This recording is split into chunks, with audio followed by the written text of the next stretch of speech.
December. Is December they pay half the taxes? Well, those are all done.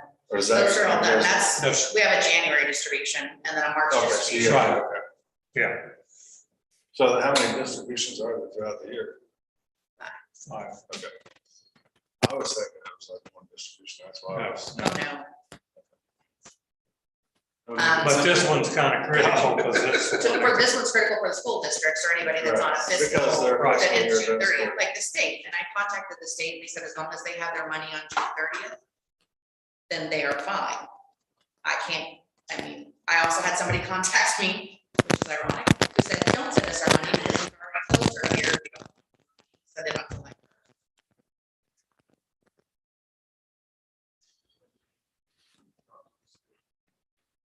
The state treasurer's office.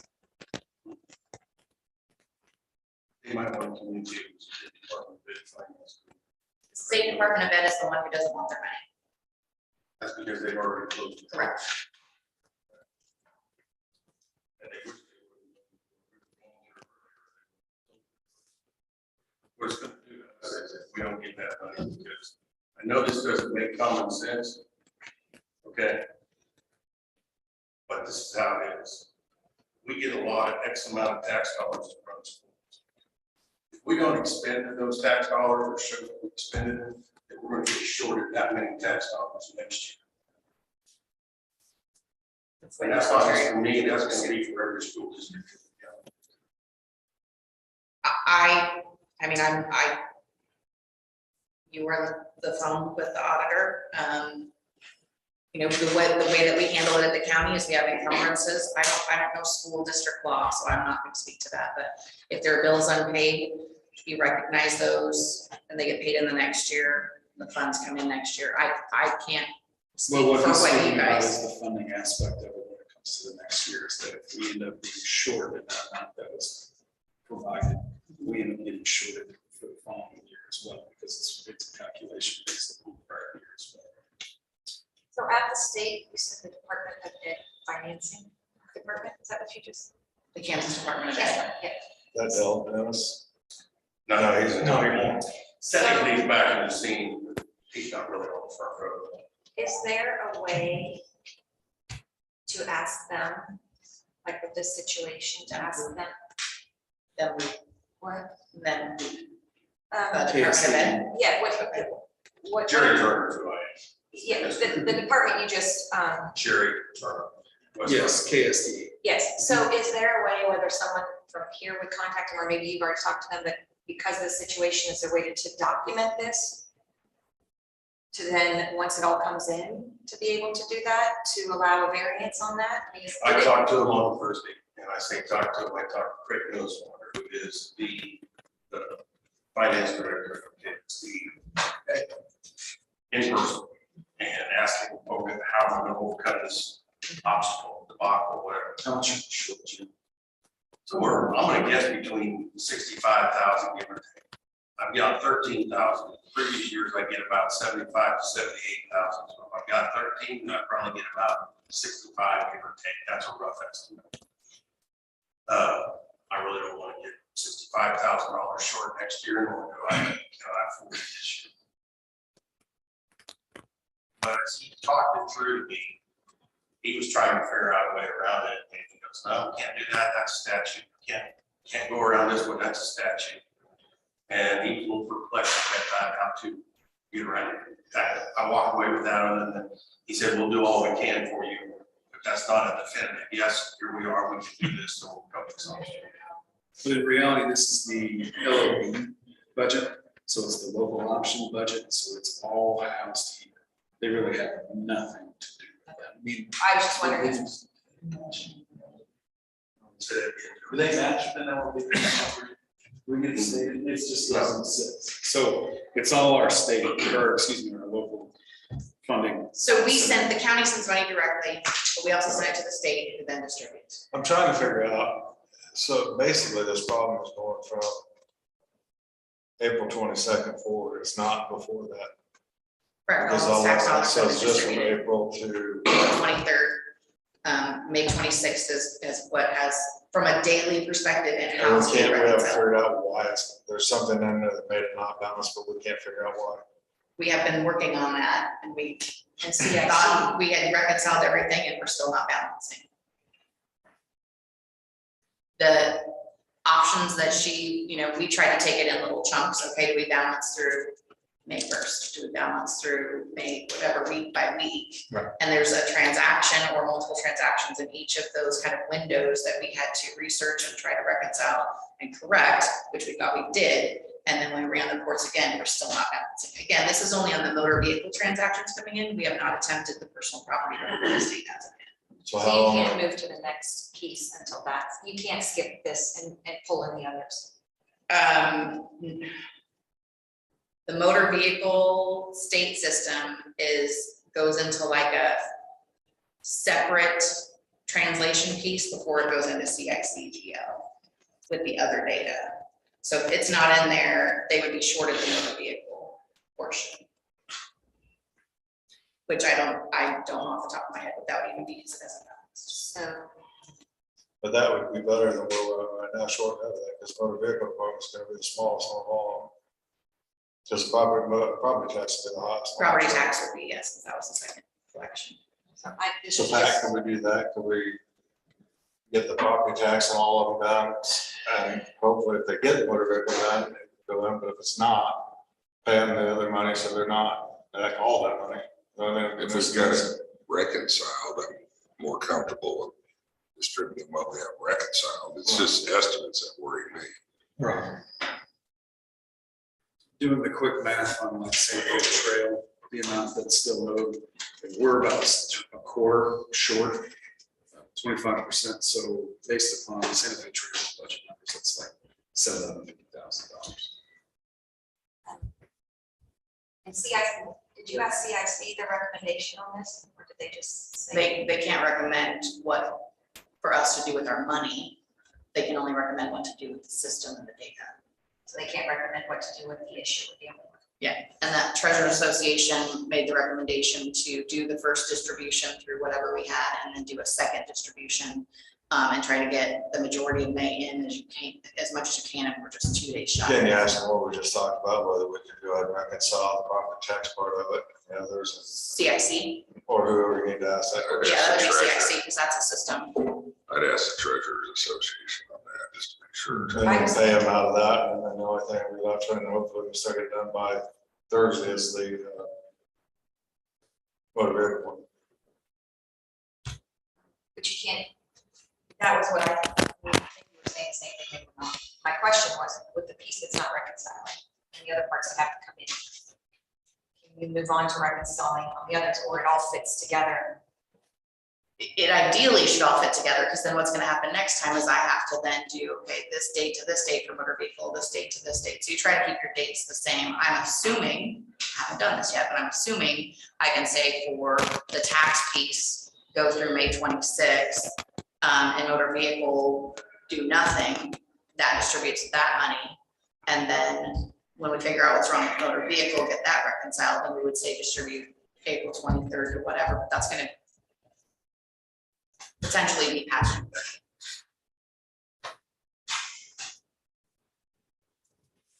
Did you say you did identify which week it was in, because you said. We did identify transactions and we worked through correcting those.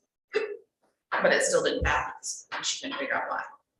CIC couldn't be correct, and so she was going to talk to programming, which we did not get a call back. So this is just brainstorming. Can you make a journal entry of the amount that's off, some balances, and then go back? Once you're able to go back and find those, then you can make a journal entry. I'm only asking that because when I do QuickBooks periodically. So this piece, the motor vehicle is the piece between the state system and CIC. Yeah. That's the translator. There's no journal entries. I'm not saying that's a good idea. Yeah, I'm just trying to bring. I mean, yes, we can do journal entries, and not that any of us want to do that. We can do journal entries in CIC and then go back and correct them, but that's not where it is. It's the translation to get the data into CIC in the accounting to create the tax distribution. So it goes from the state to this translator, just the IC. And it's stuck in the translated part. So I can't even guesstimate numbers for you. If we only did the personal property real estate, I'd have to go look at our dailies and try to put some numbers together. But again, then figuring out what percentage goes to each of them is something that I'd have to get with CIC because I don't even know where that's housed in our system. So back to you, Pat. If they looked at past years and then kind of came up with an average and just did a estimated disbursement, you're concerned that would be a bad. So, I mean, I need to hear a statute saying you can do that. I mean, Right, Say that again. I need to see a statute that says you can do that. I've never heard of such a thing, basing on estimates. Who would be God in this moment to tell you that that's okay? What's that? Who would be God in this moment? Well, you can Does it get, need to be Lynn Turner, whoever the No, Jacob treasurer? No, well, Lynn no, Lynn Rogers. Rogers. There you go. Oh, Is Lynn Rogers God in this moment if he gives the okay, gives the? I want to blessing? see a state law saying that we can do that, because I've never heard of such so a thing. where would we research? Like what state department would be the department? Would it be Department of Revenue? Would it be Department of Education? No idea. It wouldn't be. Education with that, but I will tell you this, for the sake of the discussion. I deal with 4 counties every year. We have part of 287 that's in 4 different counties. I have one county, and I don't know if it's rectified yet. If it isn't, it'll probably get done very shortly, but they overpaid us a few dollars, and we will turn around and cut a check back to them. So how would that be any different here? I'm not saying it is, just someone point a state law saying we can do this. I get you. I get that part, believe me. I'm not a school attorney and I don't know. No, I get that part, but I'm just saying it's being done or been done, I guess I should say. Is that somebody you can call the state treasurer? That's one. And that is I think we have that. It was $900 is what it was. So we can put that in the minutes because I don't want to drag other counties Right. into this deal. But But you received the money, then who reconciled? You guys reconciled or they reconciled and identified the overage? they identified it, we turned around and said, okay, here's money. Right, so the distribution had already happened. So it's been done. And I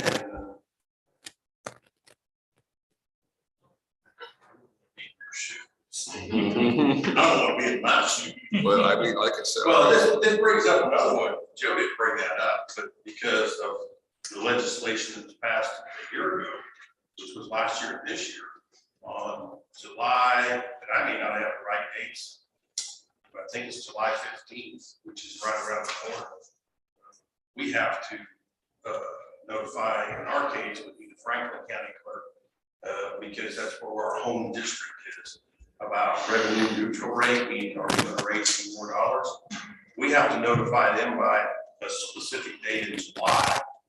Well, we don't get this revenue and by that point, but then we get it after that, that's gonna put us in a legal line as well, probably, because we'll have said, well, we don't need to raise the revenue neutral rate because we didn't get this money, but then again, if we do, it may go up. It depends on whether or not we get it, see what I'm saying? And then they're gonna have to turn around. I wouldn't want to be any county clerk because they have to notify everybody by letter that this is happening this year. And that's gonna be an awful long, Ms. Deeds. I do not want to be in your shoes. for that. And the How that revenue came neutral- about, but good luck to you. Thank you. I'll lick stamps for you, that'll help. I don't know what else I They, can. I doubt they, We all Talk to know the how clerks much the before they appraised make that. values went up, so we all know that the revenue neutral rate is gonna be a big effect this year, so. So, I can't think of a year, and I've done this, I think 18 or 19 years, I can't think of a year that the appraised value didn't go up some. I don't ever remember. I think this one's about 18 million, if I recall, is that correct? I don't know, you'll ever see this weird, you might. That'd be substantial. Do that.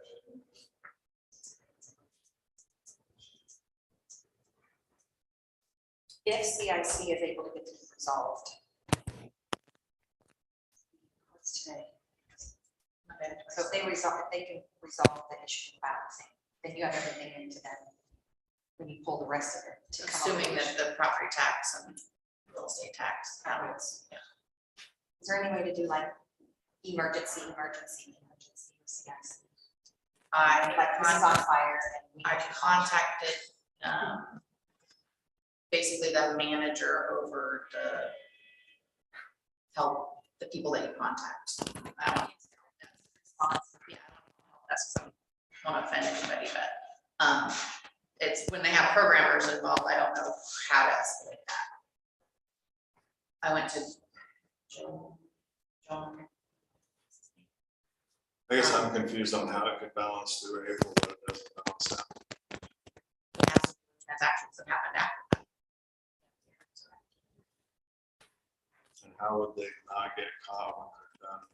That's, I guess I don't understand how that all works. Well, Tell they're me. putting this, they're putting They're this. put in this, we reconcile what happens, but the system itself does then calculations and says, okay, if you imported $1 million worth of transactions, but between this date and this date, and then you say, well, when I run reports, it's saying that I only have transactions of 900,000, then you have to find that 100,000 out of balance. So That this doesn't is have to strictly do motor vehicles. right now. And then generally, once you identify your issue, you know what to fix to make it. Right. So They found the problem. we've ticked and tied everything and made all the corrections, but it's still It's not still balanced. passes, and that's why CIC's involved, because they made the corrections. And that should. We made those corrections with CIC, but it's still not balanced. Yeah, I was on the phone with CIC for all morning Friday. This goes back to why I hate computers. I could use a big cheap notebook. I don't, please. I got 3 of them. Every place I go, if I see a big cheap notebook, I buy it. Makes me remember the good old So if we days. find some in the nooks and crannies of the courthouse, we should get them to do that. I'm giving my age away. Jerry might have been my teacher. You did a poor job there. Well, it's nice to finally meet you, because we played phone tag probably, what, 5 times. I appreciate you. I don't know the answer to this, but I know that they're all fits together in pieces. That's with government ways been set up. Yeah. Yeah. For me to take the next step, which would be to put out wooden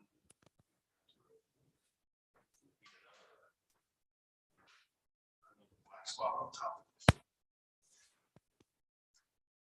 Why would it not be accurate? But we're gonna have this revenue, we can't, we're gonna have to judge whether or not we're gonna raise more The revenue revenue next year is than this year. Right. But the revenue news rate just states what it, what the value, well, I see what you're saying, because you didn't get the money. Sorry, again. But you, So we're gonna have to raise revenue. Probably will anyway, but the point of the matter is it's still not being accurate.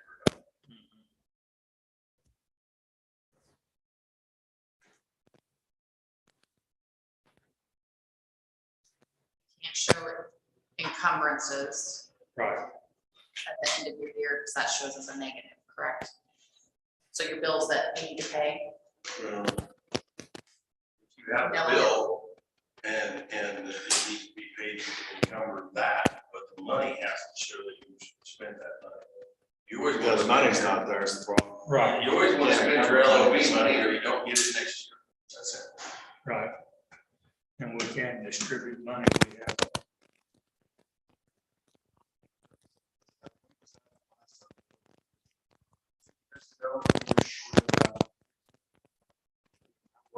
What happened then? It was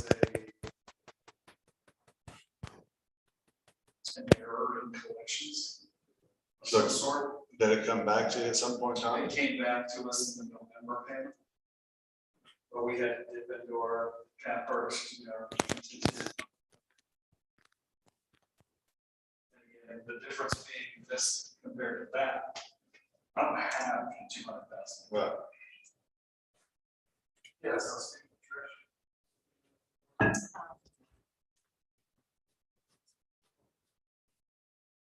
I would, if you can get the right people, they could probably see you. I'm guessing, I really don't. But I'm not.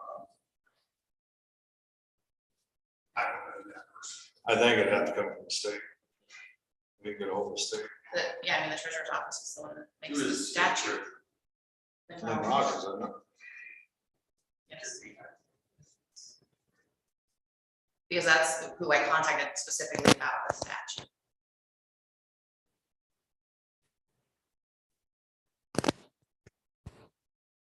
We're here again tomorrow, and we're here again Thursday, so. So I would like to go try to reach them, or are we waiting for him to come back? I think he's out there trying to talk he's- to them now. Yeah, I think we're probably gonna have to go off the rest of the agenda, but I would, if you can contact CIC again and just tell them I'm this. hoping they're on the phone right now. You what? I'm hoping they're on the phone with my team right now, because I said, don't hang up. If they call, don't let them hang up. Well, then head up there and Head then up we'll call there. you back down if we need you. But yeah, if they haven't called, you just need to contact them and just say, this is an emergency. Say treasurer, I call them and get them on the line. That's what he's doing. Well, Okay. I might talk to you when he's done. Okay. Jeff, We're gonna need him in a few minutes, so. I had a person turn in their 2 weeks notice. I'm working with Stephanie to get a new employee to cover that position. And then I have a bunch of recyclables I need to get rid of. I would like to proceed with that. I have 40 bales of cardboard and a semi-trailer of mixed goods of paper and plastics. Who do we normally call for that? The semi-trailer usually goes to waste management. And then there's the last payment I got for that. For the semi-trailer full. and what was that? Mixed goods of paper and plastics. That doesn't even pay for the fuel to take it to Kansas But you City. don't have much choice, you gotta get it out of here. And then cardboard, we've been using Sunoco, which delivers it to the Hutchinson paper mill. Oh, okay. So and they, I guess, been paid, we pay they pay us 150 a ton for the cardboard. As long as it's accepted as the paper. Proceed again with that. Yes, I don't think there's a whole lot of people lined up to do cardboard. And so much you guys have another idea. And now we're sitting on 3 or 4 bales of aluminum again, so. Want to wait on that for, get a few more. How long is it taking to build? We probably get a container full a day. I think it takes 6 better gaylords to do a bale. Put them on a trailer, how many can we put on a trailer to hold? A semi-trailer, Whatever trailer you have available. What trailer do you have up there? we have a 53-foot enclosed semi-trailer. Probably get 40. We have one of those now, what do we pull up with? We have something up there. That's a favor extra. So it might $77 on that one.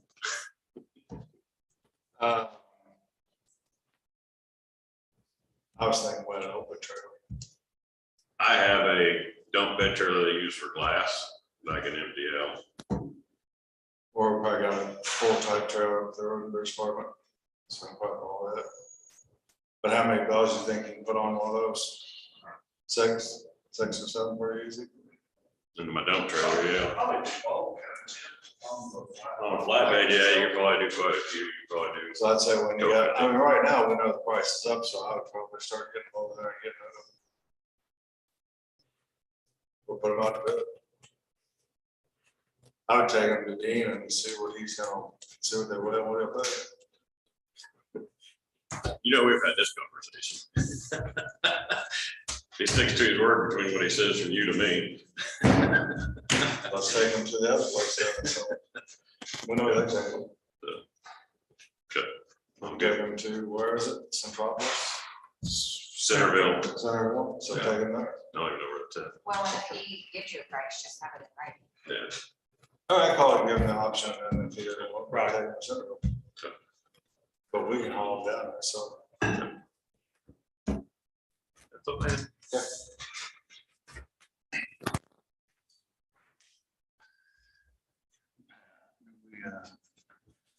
That's exactly what we're going to talk.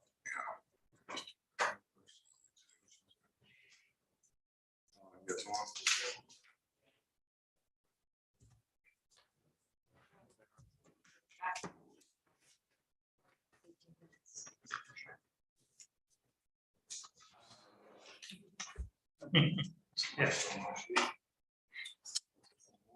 Sheet's gone. What am I gonna do? My sheet's gone. Oh, no. I'll have to wing it.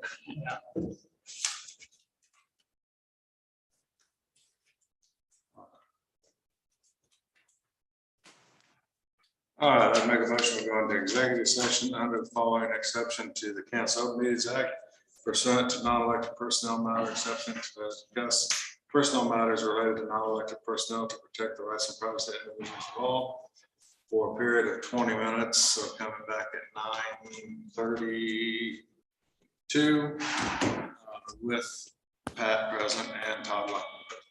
Second. All those in favor say aye. Aye. Aye, all opposed, same sign.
The statute prohibits or authorizes her.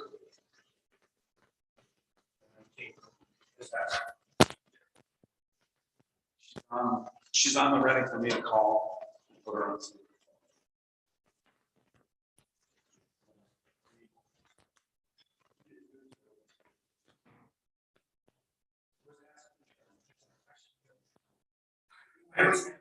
Is it near true?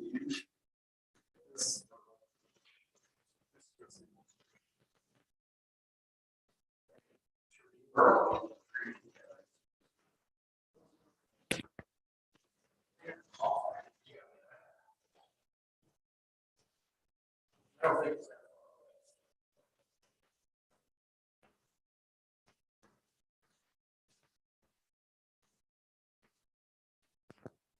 Yeah.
Oh, no, you're fine. It's on 1 minute.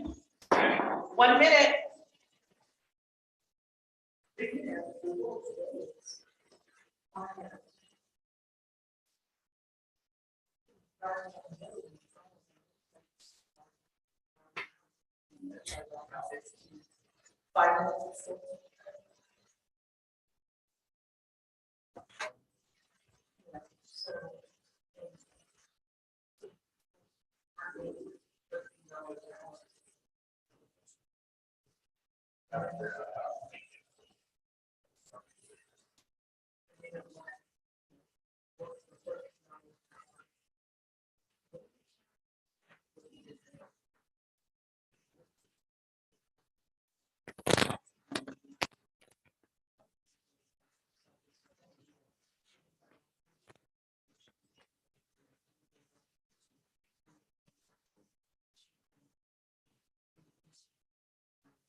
Well, Burl says, I mean, the only thing is that statute that you are in red. That's the only thing. It doesn't prohibit. In fact, it says that they're in violation. So, no, I know. So if that's the fact, why are we worrying about the other end of it? And guess what? If you do 80% of the prior year, we're in less than nothing is going to kill.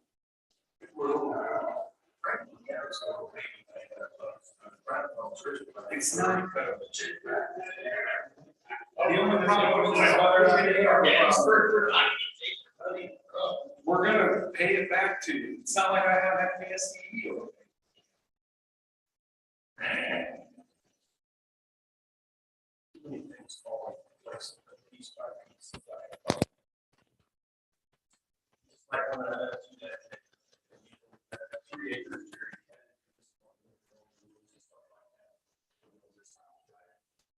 I go find water, I have to go talk to the sewer lady, whatever her name is. She come out, we had to negotiate. Septic tank. Whatever the correct word is. Process you have to go through.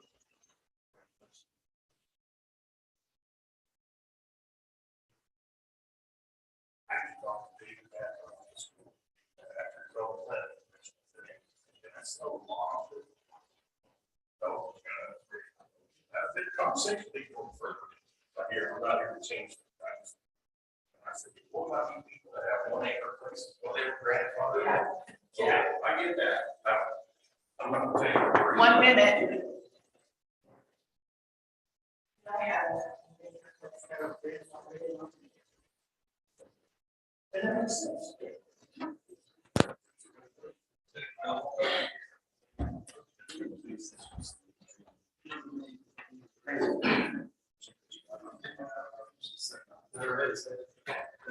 Thanks, guys. Appreciate it.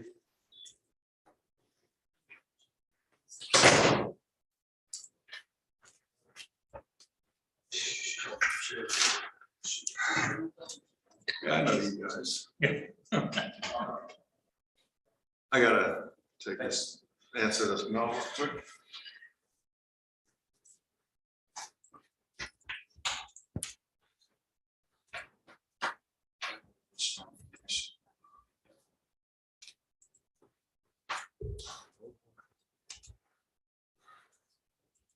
Now they have me scheduled for any more, I don't know what day, but I'll call. Okay. You guys waiting on Christine to come back? I was just thinking you should been a couple of cents. Say again. I was just gonna give you additional information. Okay. Maybe collect. And I can give her a holler. I gave a call to Franklin County, talk to their treasurer about the situation of potential estimated payments. She did indicate that that was something that she couldn't do. That was something that she felt like could be done in the event it's similar to ours. She referred me to not necessarily the president of the County Treasurers Association, but she is the legislative chair. She's been there since 1975 over in Haskell County. Gave her a holler. She said the big problem is that it should have been done June 3rd, June 5th. That's the big problem. Coming back and providing partial payments at that point is a logical solution for the fact that they are in violation of state statute. So she agreed with that, and I called over to KSDE, talked to Earl Peters. He referred to that same statute, said the exact same thing. We're in violation of that statute, being able to become at least moderately, I guess, close compliant to that statute. So if you guys went up and talked to Christine, I'm sorry. No. if you went up and talked to Christine, And in reality, the feedback that I got from the gal in Haskell County is that there is no state statute that prohibits or, explicitly gives her the power. But again, being that it's the state statute says that the payment needs to be made June 5th, doing whatever you can to make that payment at least be marked legal is the best way. So I think she's waiting on you to give her that feedback, and we're talking about Christine. And I don't know how that works between you and Christine and everything, but in reality, somebody needs to tell her that she needs to provide payment because we cannot end our fiscal year $200,000. and Pat, you said you're not comfortable with that because of. Well, So I'm just saying, I don't know. I mean, if someone would show me law saying you can do this, that's fine. But I mean, I've never heard of such a thing with taxpayer money, estimates, sending out estimates. And Pat, I get you. Exactly. can you call Christine? So now? when you have Joe or I, superintendents, can't figure something out, we call KSD, figure out which department, or lawyer to figure that out. Do county counselors have somebody at the speaker that can answer that question? Oh, yeah, Who well, do you county- go to person? Is County Counselors Association, but when there's no answer in the law, I mean, it's hard to make the argument. I can see the argument for it, just like I appreciate that, but I don't want to put my neck on the line saying, yeah, this is fine. I So mean, that's where my problem comes in, is the treasurer You know what? saying that she's contacted these people and they're saying they can't do that. I don't think she's ever said it. That's what she just She's said. on the CIC. Okay, no, so I've never had her tell me. She ever does that mean what she said? that she can't do, or that she won't do this. I think she's looking for someone to say that yeah, I don't think she's she's ruled not it ever out, said that but she can't. but she. what about the Attorney General's office? Did they do someone that would be? Would you like to ask questions of that Haskell County gal? I told her that I would call her for a speaker. Is that a legal I mean- authority? I mean, really, to be honest with you, I mean, the one that has to decide whether to do this or not is the treasurer herself. She's an elected official. right. that's Exactly, I mean, I PSB. can't tell her what to do. If she wants to do it, she can do it. Yeah, We she- could support her on it if we wanted to say that, but we can't Sure, require her. to but it's come. not your- No, I agree, but I think that's, she's looking for that fee. I think it needs to be done. I'm just trying to figure out how to do it But that's the way to do it. where everybody's protected, mainly. Are you three good with making a statement here that you support giving a partial payment prior to? Or is that something you don't want to do? I talked about that. You're all right. Well, I no, just I- talked about that as can we do the property values and give them that money now if the motor vehicle is one that's held up, I don't think. which would be a big jump. She's not gonna get any of it. Say again. She is not gonna get any of that figure. She does not have that ability. She can't get past the motor vehicle, we know how to build. Compared To the property part, which she does not think, if I got her right. Motor vehicle is probably more of a nightmare than any other because it's got the state involved, the other one's all right here. Isn't, I mean, the property tax is the bulk of it, isn't it?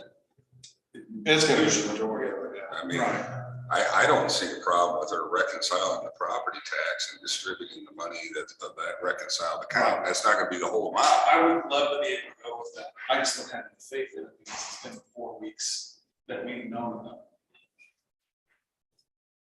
And she hasn't got.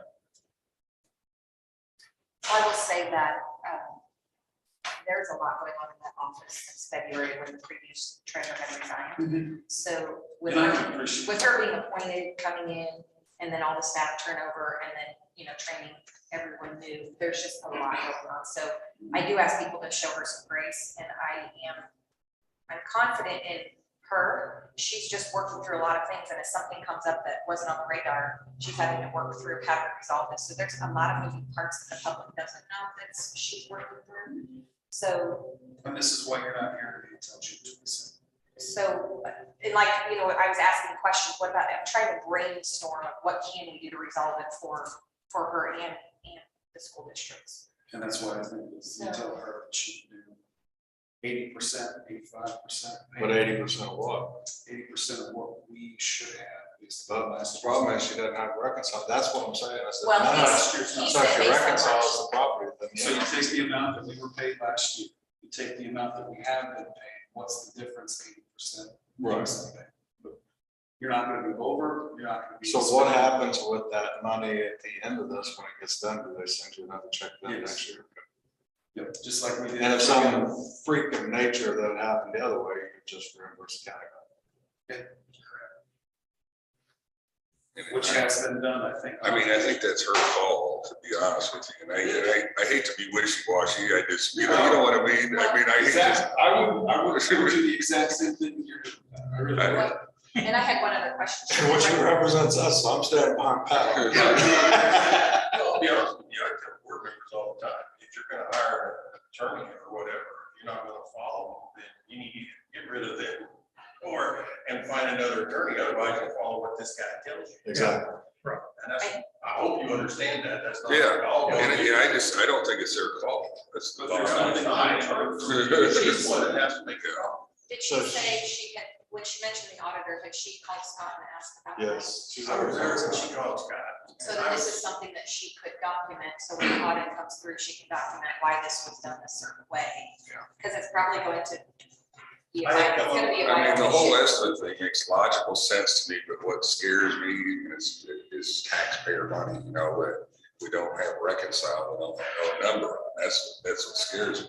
Well, let's I not didn't give forget her the fact every that option. we're still short. You can go ahead and pay it, but Pat had said, no, you can't do that. That's not. Number two was to call the auditor, was Scott. And he says, I said, why don't you get him in here to help you? What he said made sense as well. I'm the one doing the audit, I can't be the one distributing funds. I feel like telling everybody I did a good job on myself. That makes sense. The third one was, is there any other auditing firms out there that have dealt with counties that would be able to step in and help as an outside entity? If we gave her a couple of names of auditing firms, now whether or not they got contacted. I don't know.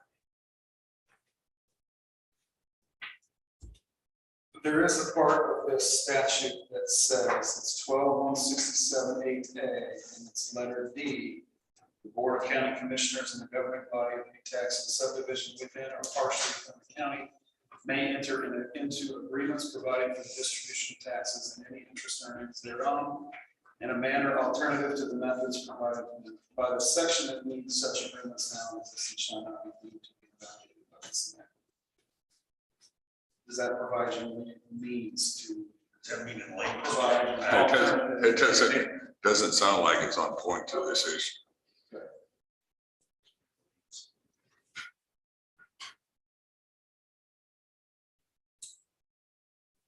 Here's what. Kind of funds you guys have, what you have to play with. Less than a year.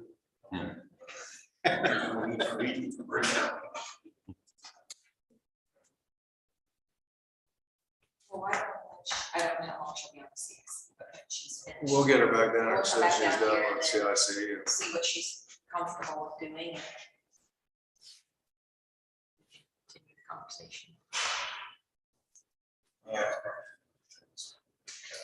Can we have her call you after we talk to her again, or at the latest tomorrow, or her again tomorrow, so That means tomorrow. We have budget areas for. Or Budget, it's like a budget workshops. work session. We're here from what time to what time on? 8:30. So we're done. Yeah, so we'll be here for a while more. So worst case, though, if you want to come back in the morning, we're probably gonna wiped out then, or maybe gonna be able to do it today. Just depends on It how. just much depends is on how on much CIC. is on with CIC, and maybe they'll be able to get it resolved. I will tell you that that was the comment from the council was that was the first problem she's with this. I'm not overly impressed with it, but from what I've been told, there's not a lot of software. Well, apparently there's another. And a lot of counties use it, most of the county, like other commissioners, I know they all use CIC, because I've asked them. So they, the county just switched to CIC a couple of years ago, is that right? Well, it's 18. Right. Seems like two double J at your age. Would you guys give me, It seems like 2 years is always 4, you know, Yeah. and the older you get, this flies. he told me too, so it's his fault, it's not on the bus. Would you guys leave me your cell phone numbers or whatever, number I get a hold of you, I'll call you? I'll hold them up to the camera later, so everybody can call you. Yeah, Hey, a simple Google search will find us. yeah, Thanks for your time. Thank you, guys. yeah.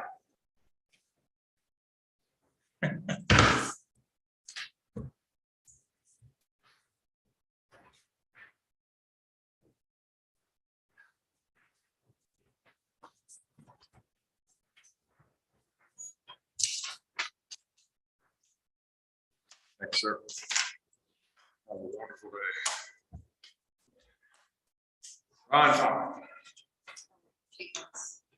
Oh, no, never mind. Ron's up. I read it wrong, sorry. Ron got here late.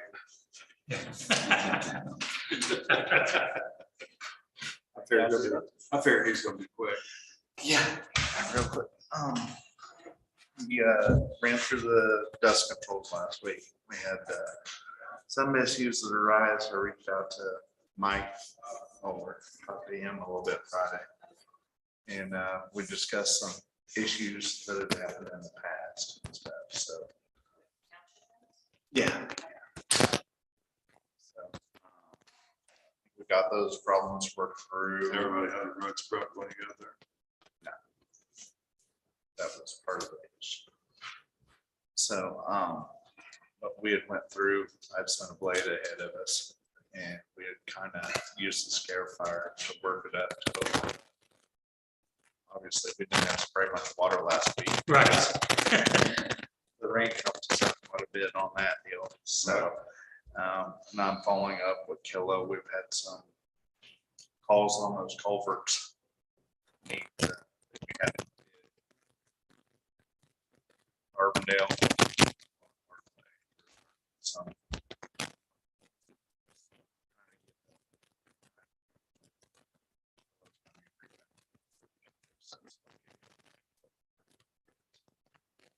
Where we have that.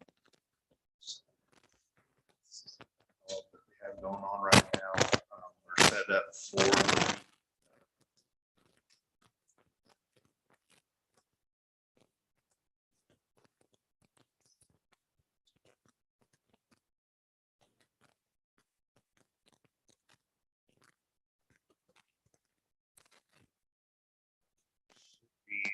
July 11th through the 15th, we should have our name on the list. For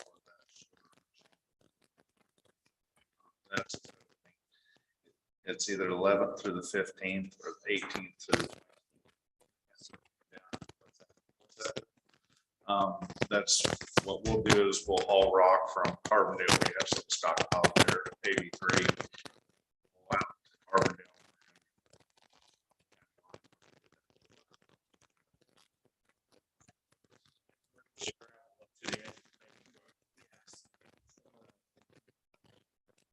Stuff out there.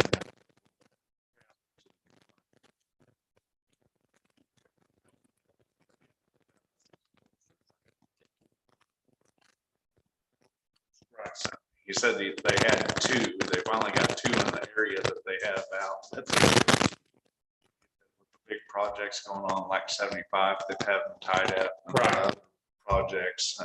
I said, well, you work the same. So we get this done. Move on to the next thing. I have been working a couple of the areas that I got calls on last week, so. We have graders running everywhere now, right? What's that? Graders are running everywhere. Yeah. Yeah, so we're trying to get caught back up because we're back behind again.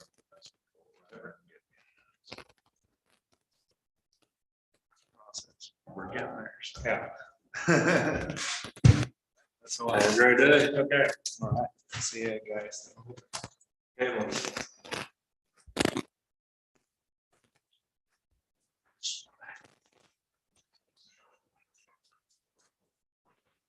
Right, I have the plan for the drug testing that we had talked about last week.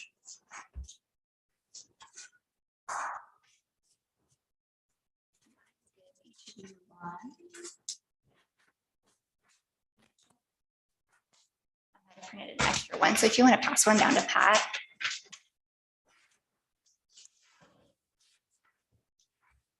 So compliance 1 is only open until 4:30, Monday through Friday. So 4 days a week, we would have 2 extra hours that are after business hour, after your typical business hours that we would be offering. So people who have new jobs, they're needing new job drug testing, they would have from 4:30 to 6:30, we would have 2 hours that they can come do drug testing with us. So that would be 2 extra hours that would make up, we would, instead of being open on Fridays for, X amount of hours, instead we would have a total of 8 hours, Monday through Thursday, that we would offer services that compliance 1 can't offer because they're closing at 4:30.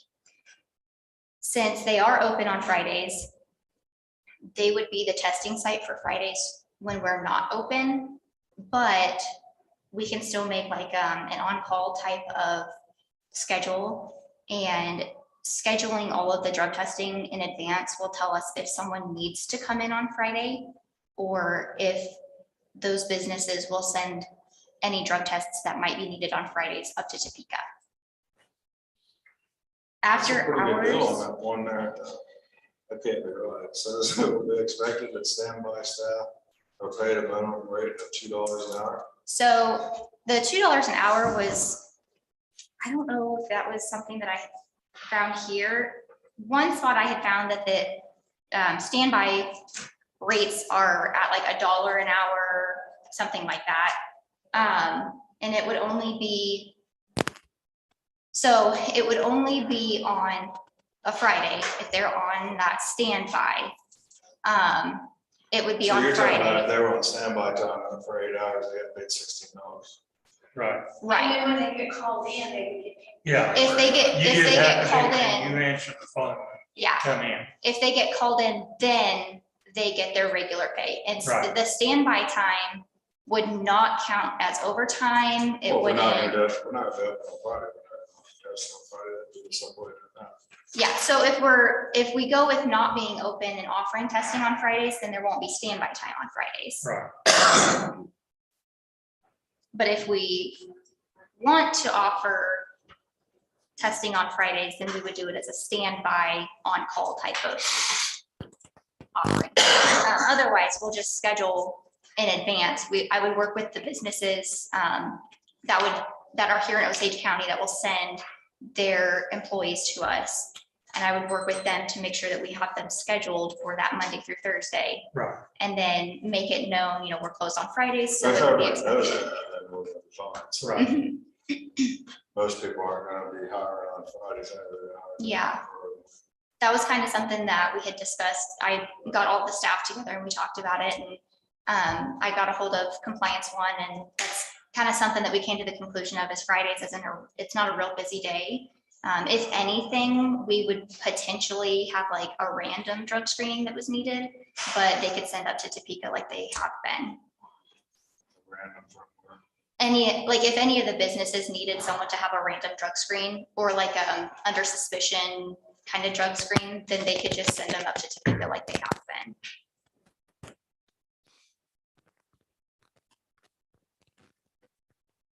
So this is part of the plan that you're working on now, right? That would be part of the drug screen policy, yeah. So at least Right now- this gives us the rest of the information we need, right? Yeah. And then what do we pay these guys, So or what do they pay us? they actually just sent us a letter that their rates are going up. They pay us an agreed amount. So before it was like $25 to $30 per drug screen is what we were be reimbursed. But now that their prices have changed, that. Yeah, yeah, absolutely. Basically, the only thing that I need today is a yes or a no, so that I can get us signed up for.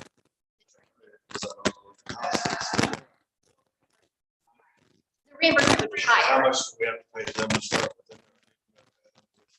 The fee that we would have to pay is the training fee, and that's like Which is- $450 per employee that is trained. So training all 4 of us at the health department to do the drug testing I can't do that math, but yeah, Separately roughly. out of the grant. Yes, and that's why I'm wanting to try to get approval today so that I can spend that grant money before. So that would be Thursday. out there. Yes. So then the county's not paying it. No. And essentially, it wouldn't, in the end, it wouldn't technically cost the county to drug test our own employees, because it would be like, we would get reimbursed for our own employees, so. You'll collect Yeah. a sample, it gets sent in, they're gonna pay us Yeah. essentially for collecting it, so instead of us paying whatever fee to get it done. And it comes right back to us. So regardless whether we're testing them for or not, this is for other employees in the county also. Other Yeah, companies so plus. there's a total of 14 businesses in Osage County that utilize Compliance One. So we can drug test any of those employees as well. I have 2 things on it. I'm fine with it. 2 things, I don't know if the other ones, but as long. The only thing I don't want is I don't want it We're to the old increase. people. I don't want it to increase any hours employees would work or any No. extra expense to the county. Nope. I am okay at some point moving to some Friday hours, whether it would help with this or not, but it's just something that I've kind of thought about for a while, but I think some Friday hours would be good. So I'll make a motion then that we approve the health department to get signed up with the compliance one, get the training done for the employees we pay for out of the grant. Yeah, which grant? Do we need a motion for that, Rhonda? Is So state that's my one. motion. Second. All It's the those in favor say aye. All right. Do you need to tell her the name of the grant? Okay, you're good. Rhonda, do you need the name of the grant? You got it off the top of your head. It's the state formula grant. Mhm. Okay. And it's like in our Cajuns, it's called State Formula 2.0 because it's the additional that they gave us like a couple months ago. And then I did have one more thing, if you guys have just a second. So with Dr. Ransom retiring, I do have a job description for him, and I did get from Rhonda like what we typically pay. So I'm working with Franklin County Health Department as well, because they currently they're still using Dr. Ransom until they can replace him, kind of the same situation that we're in. So they're gonna talk to his colleagues there. They share a building with the Ottawa Family Practice. They're right across the hall. So tomorrow they meet with those physicians over there. And they said that they would see if they would be interested in doing Osage County as well.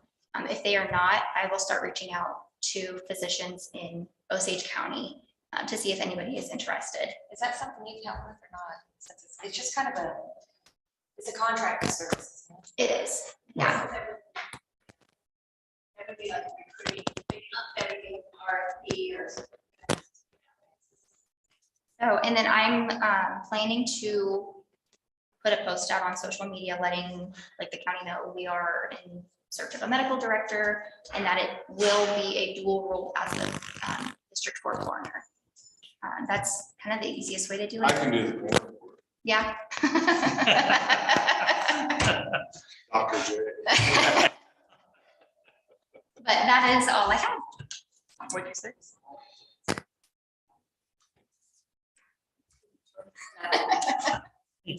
All right, thank you guys. Thank you. How much time? we need? Like 10 minutes? So I'll make a motion, we go into executive session under the following exceptions, to cancel open executive pursuant to the non-elected personnel matters exception to discuss personnel matters related to non-elected personnel to protect the rights and privacies of the individuals involved for a period of 10 minutes. So coming back at 10:13 with Stephanie Burdette and Pat Walsh. Second. All those in favor say aye. Aye. All opposed, same sign.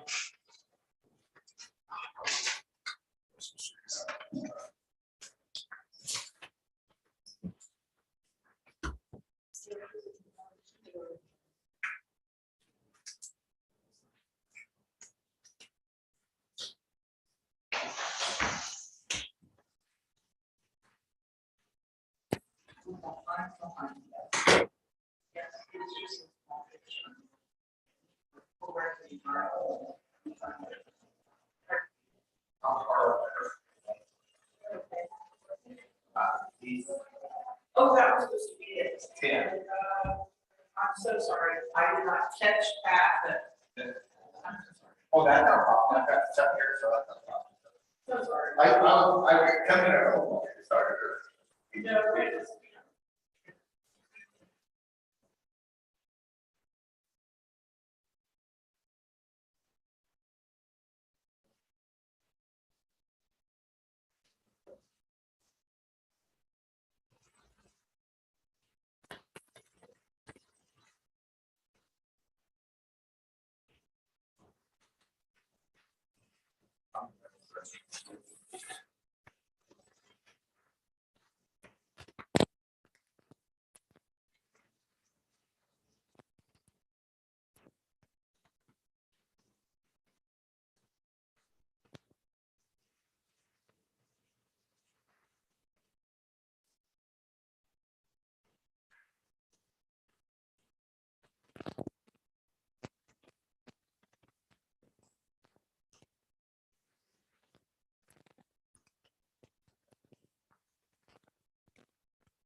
1 minute.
That's not her wedding dress. She will not wear her wedding dress. We have a wedding.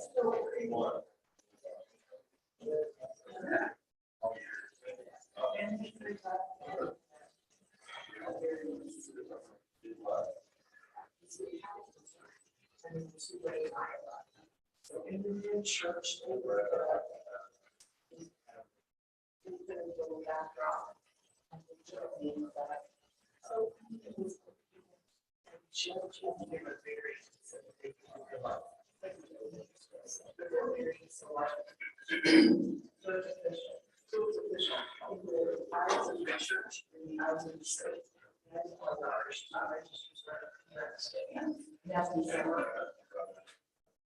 That could be December. November. And then, okay, we're over. I said, oh, we have the, oh, of course. I'll play it forward, or high score.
One minute.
Time.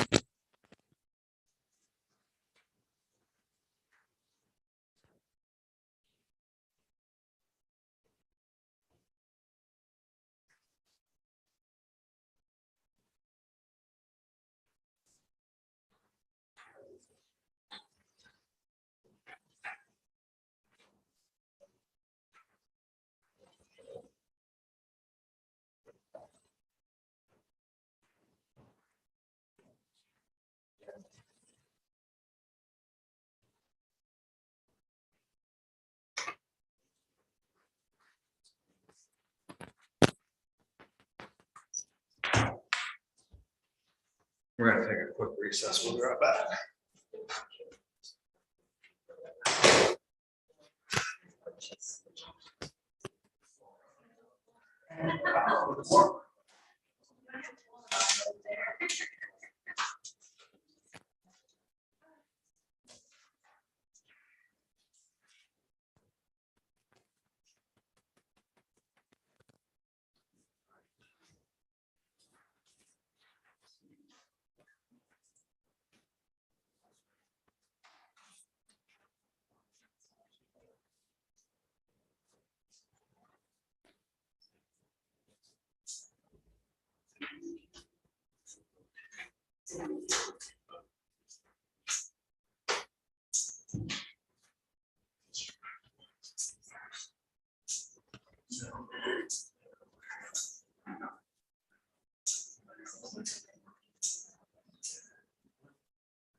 Good created, yeah, good created that.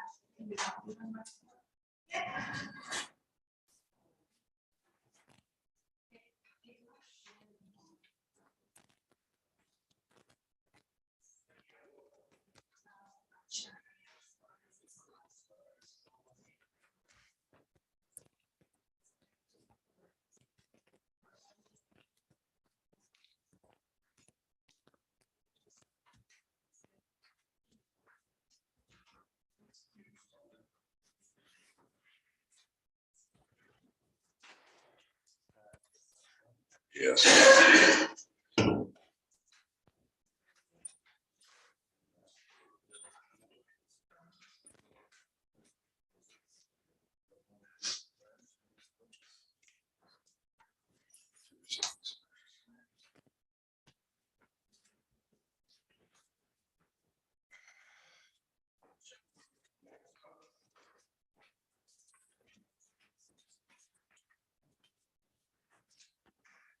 Guy that likes money. What? The guy that likes money. Yeah, Actually, you're giving. it you probably want mine, Jack.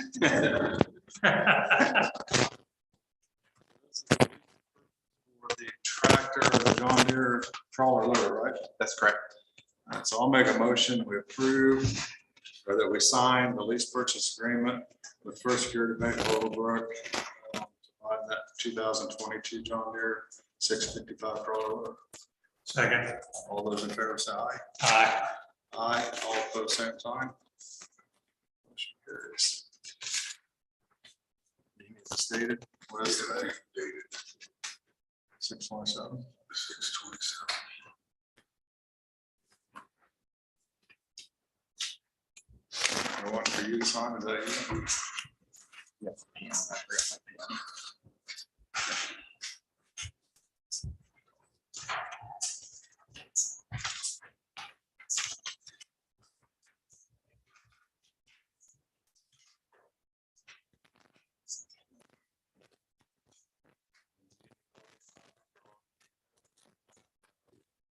All right. I've read the original and you guys get a copy.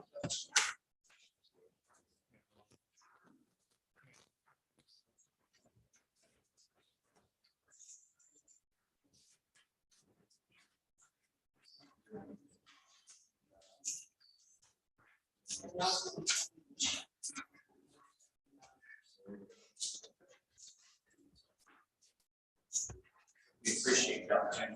Thanks. Thank you.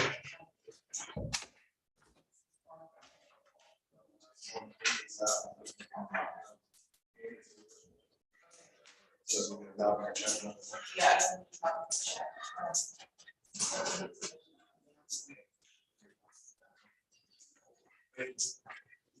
Thank you. Yeah, something else we need, with our resolution we need to do. No, this is that one, that we can't surplus policy, but we can't find a signed copy. Yeah, Where's the resolution for?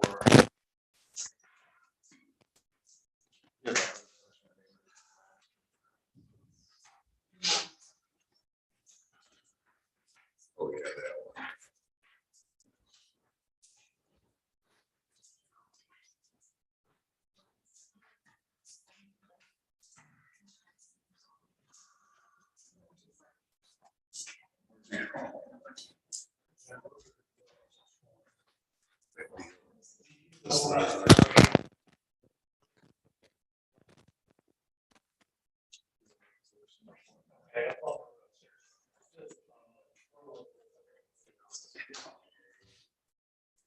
Oh, okay. Give us. Her office fell to work. I didn't know what that just didn't look So. Question for her, that's probably. okay, well, they're supposed to be spare for that. Fred, you coming back? Yeah. I thought maybe you just gone to the other side. No, yeah. So, See what it sounded like. yeah, I just got a quick question. So you may, we may need that. Answer, we may need to do that. I'll make a motion for resolution number 2015, with a resolution of the Board of County Commissioners of Osage County, Kansas, appointment of the county appraiser, which will be from Matthew Booker. Second. All those in favor say aye. Aye. Aye, all opposed, same sign. What's coming? She's still on the phone, yes. That's fine, maybe you can answer my question then. Are you ready? So we have a July tax that's gonna come into effect. Correct. Nobody knows. I've not received anything from the state saying there's an Yeah, increase. I was talking to me about that the other day, and I thought they sent it out. I thought they Little did too. postcard, that's what they used to do. Usually at the car lots, we get the thing on a notice. They didn't tell us, we needed to advise.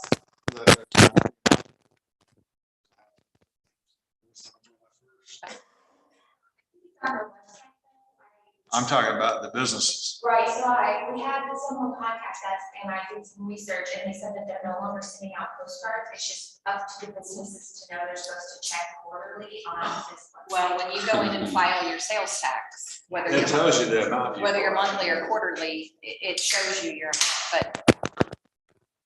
I haven't-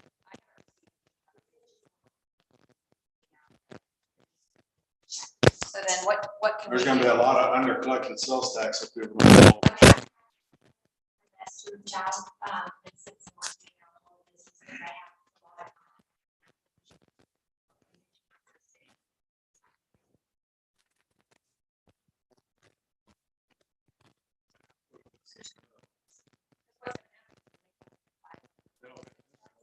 They're gonna put in their gross sales and they're gonna have what they like to set aside. Yeah, I'm happy to fix them up.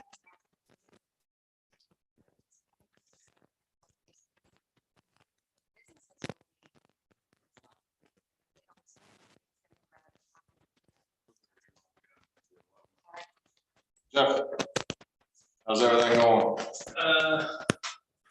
Touch base with Westrock. They basically, if it's gonna be office furniture, filing cabinets, things of that nature, he's like, you're not, the cost to have him come and do it is not gonna be. So what he had offered in the past is to do it in conjunction with the sheriff's auction. But maybe, I don't know if this is in here or not, but if we had possibly a big ticket item, something that could cover the cost of the auction, and then if you sold $400 or $500, $600 worth of office furniture, it might make it worth the county's time. But right now, it's like office furniture and stuff like that, it's just simply not gonna bring. And And we do have some big ticket items coming. We got a couple generators. And unless somebody's asked for those yet, I don't know if we have or haven't. He said between 600 and 1,500 probably for him to do the auctions, so we're gonna have to be in that range. Finishing up some stuff in the treasurer's office, for revenue, we did some work in the, also. Sounds good. Becky, do you have a meeting tonight? Or tomorrow? No, we don't have one this month. We're having a public hearing next month on wind energy. Information only, no decisions naturally will be made. Wind and solar, Becky, or just wind? No, all three, That's in July and it is July, and it will be up in the courtroom. so as a public, everybody can talk? Yes, Okay. and each person will have 5 minutes. So, and it will be on Zoom as well. Kelsey? So Becky and I got together on that meeting. We now have all of our new sewage equipment installed and everything monitored and all of that. I think they're gonna have to come back tomorrow or Wednesday and tweak what I'm setting.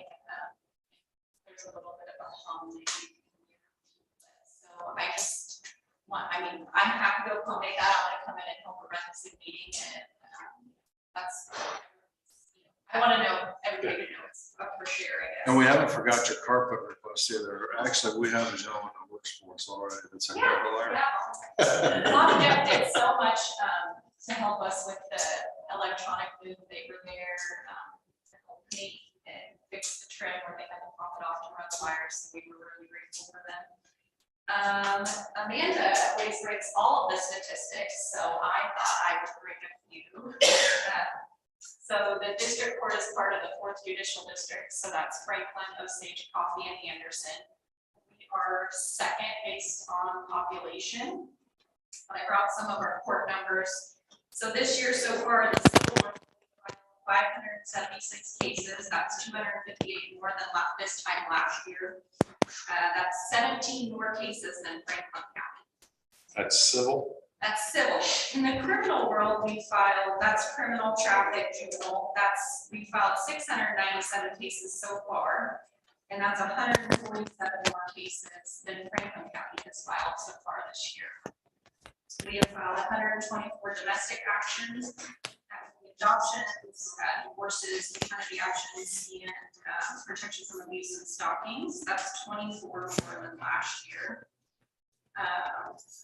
And then as far as probates, we have filed 46. So those are pretty good numbers considering the Franklin County Clerk's Office has 2 more staff than myself, and their county attorney's office over there has 2 more attorneys and 4 or 5 more support staff. So we filed 47 just so far this year.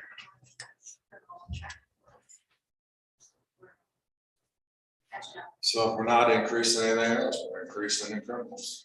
They're really good at prosecution. Yep. So those are just my statistics. But you guys are, you have a pretty full docket this day, but if you wanted to come up and see the court, you guys would be welcome to check out. We may do that. We'll be here tomorrow also. Okay, tomorrow's a pretty light day. Yep. The only thing I would say with the camera and everything, when you do, if you'll just introduce who you are, what department, because some people aren't going to be able to see if they're watching the live feed who's talking, so. So are the other cameras, are all the cameras installed in there now? No, so the security piece of that, I think it's like July 10th. So just my courtroom for the Zoom integration and monitor for evidence presentation and all of that. That installs. Stephanie? I am proud to announce that all of our employee records are now electronic. Can be reached through CIC. We do have paper, but everything is electronic before it was in paper. So all of our employee files are electronic. And we're getting close to getting final review of the handbook. We just got a few more items to do, and then the handbook will be completely reviewed for any inaccuracies or any tweaks. For those of you who haven't met him yet, our new county appraiser, Matt Booker. Yep, I was going to introduce myself. Change it for, I'm a new county appraiser. So I'm just really getting my feet under me, so I don't have too much to report. Last week I did have Board of Tax Appeals hearing that I conducted. And then tomorrow I have about 2021 payment under protest from 2021 that I'll be here. So I'm just trying to get the lay of the land in our department and figure out how things are working and who does what. We're going to move forward from there. Thank you. You hidden back there, man? Mayor Coleman. So.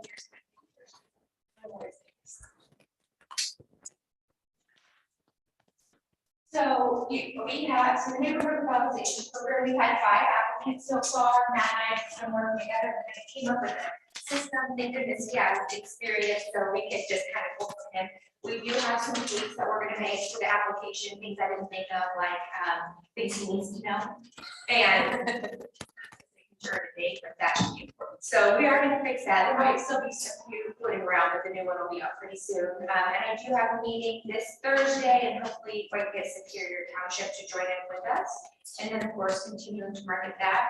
So just so you know, there's been some new business growth here in Osage County. We had ribbon cutting last week for Texas Interiors and Chief Remodeling. They are located just south of the Dollar General.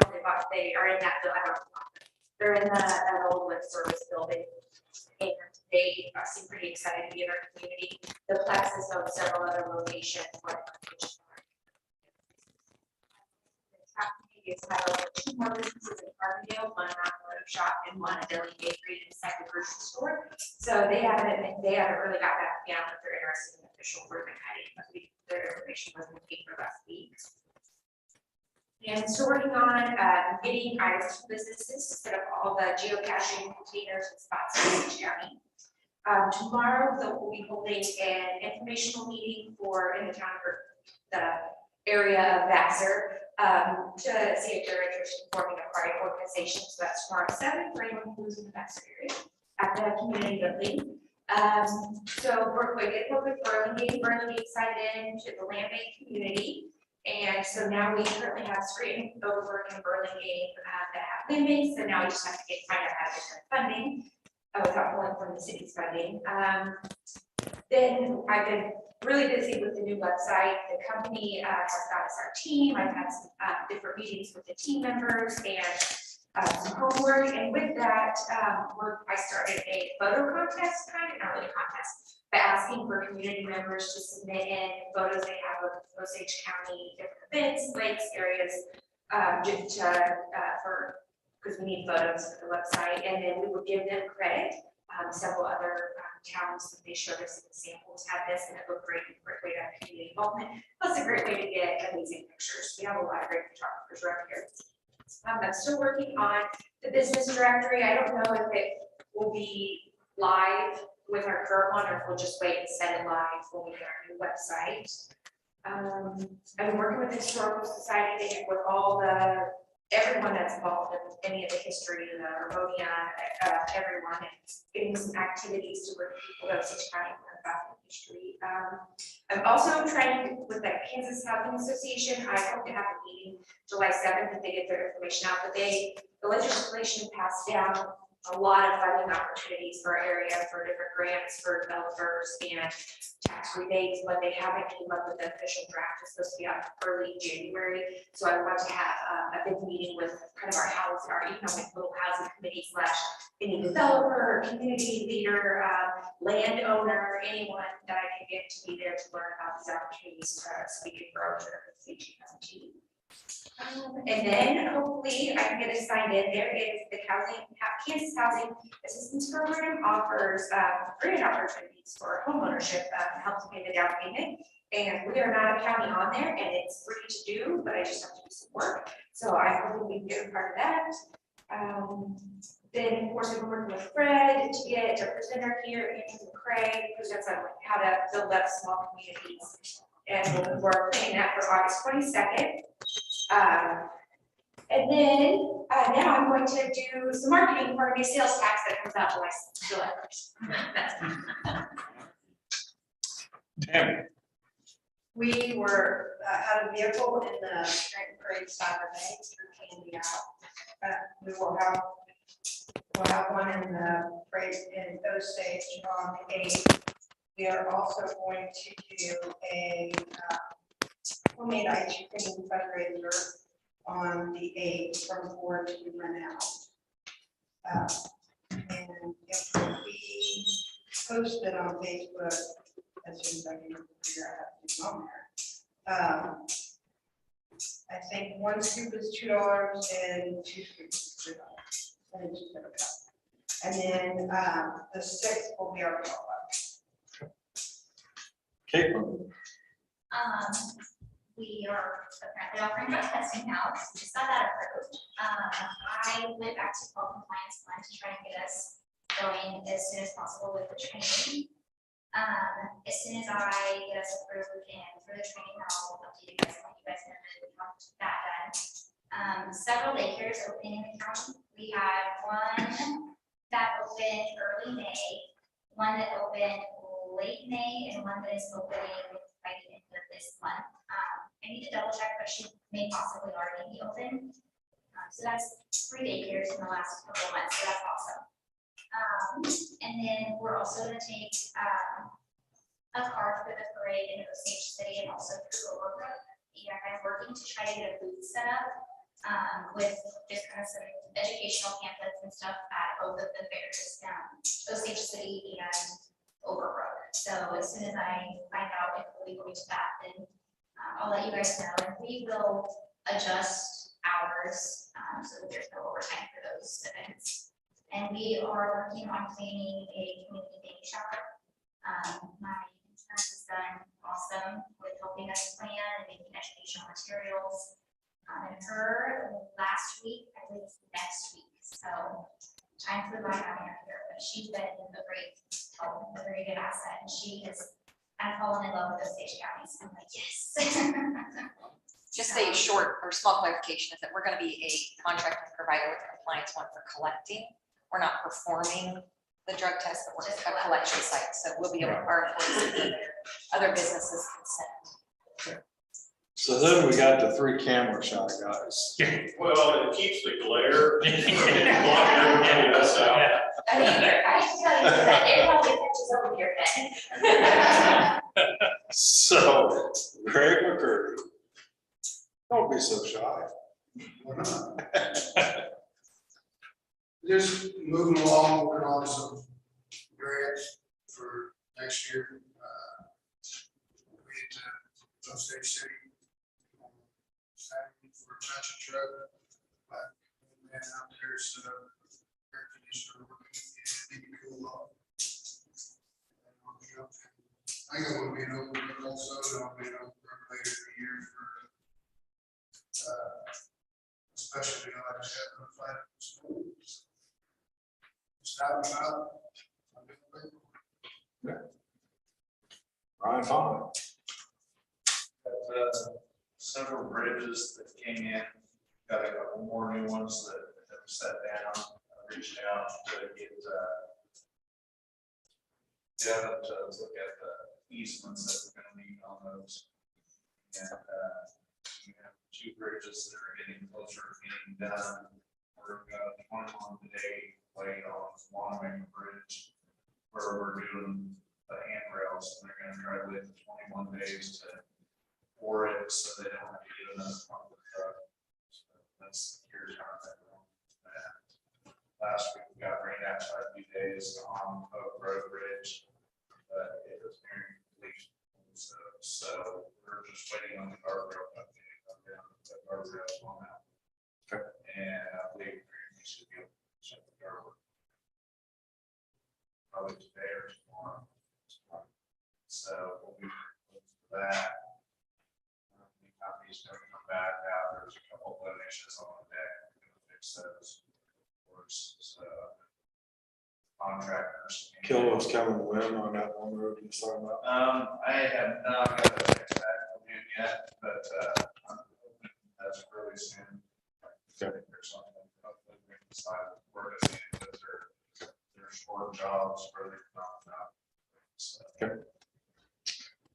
Spencer? Just finalized paperwork for the new track order, so I have to start making payments on that. Still waiting on the KDHE on the grant for the skid steer. They're supposed to look at that and finalize it beginning of July. Shay with Lake Regional Solid Waste is looking into containers for the, like, the fairs for recycling. So I need to get her, see if she's got them yet, our fairs for gathering recyclables. We'll pick those up either on a nightly basis or daily basis for the fair. Other than that, I got a new business for a man to look into that's going across the street over here. Yep. Okay. I've seen that advertised all over the place. Grant, is it Greg Murphy? And I just have one employee for injuries notice. Take this and I can get this down, can't I? When I look that over and I have to come back. Oh, it's your hand. We're gonna bring that, give us, we got some other things going on. So that's tell me if that's. I think they changed the word.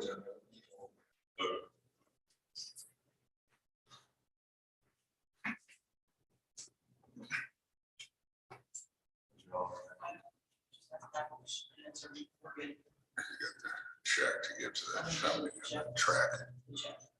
Okay. Is all that goes to Murphy Chapter? He's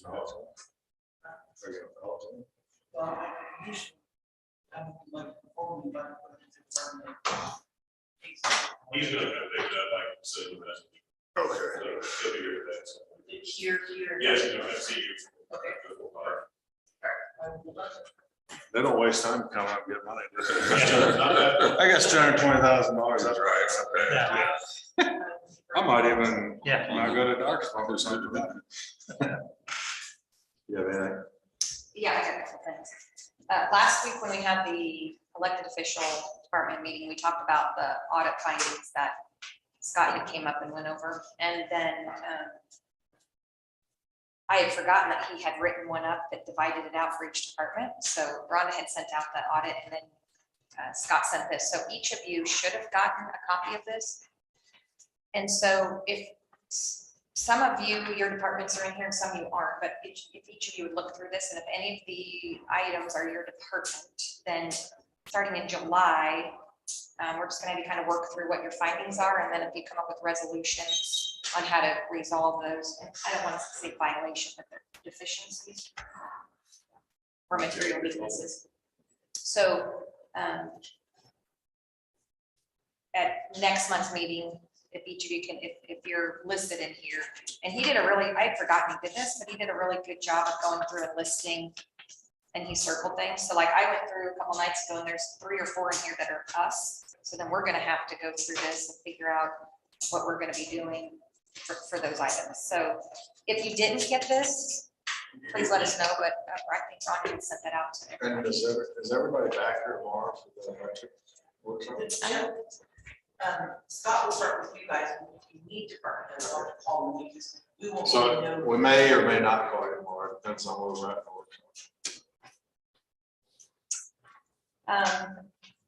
Couple other things. I don't know a timeline on this yet. This is kind of brand new, but each of you should have a sign in for the CIC program that the county uses, which is the management program. And then looking into next year for our budget, we would like to use the budget prep tool. So that's something that between like Rhonda and maybe Amanda and I don't know, maybe Stephanie, who are good with software, trying to figure out how we would train the department heads on using that. And so we're in the very, very infancy stage of that, but that's something that we're going to be coming up with some sort of a plan towards that. CIC is the management program, and I think it has features maybe we're not using that would assist the departments in understanding their budgets better, knowing where they are throughout the year in their budget, and then assisting for budget next year. We do have, I believe, and I think we're gonna test it later, we have CIC on this computer, which is now, I think we get on the big monitor. So down the road, if you're here and we're working on something and we need to look at something within your budget, like maybe you've made a budget request and we need to look to see, well, where are you in your budget? So it's gonna, should be available, but I think you said you tested it, but I want to see it. Because you know how you get snafus, it'll work one day and then the next day it doesn't. But anyway, so CIC is going to be available and it'll be here in the room that we can use when we're talking with spending and budget issues. And then lastly, Amanda had touched on this, but the new website, as she progresses, there's going to be, she's going to be asking each of you what you want on your page on the website. And there are items that you would like on there that's going to help you provide access to the public, or putting forms online, or just whatever you think would be good for the public in your department. She's going to be working with you to gather all that. So you might kind of start thinking ahead of maybe what's on the website now that you like in regards to the data and how you would like it to interact or be available to the public. And then she's spearheading that project. And I don't know what the timeline is for it to eventually be built and go live.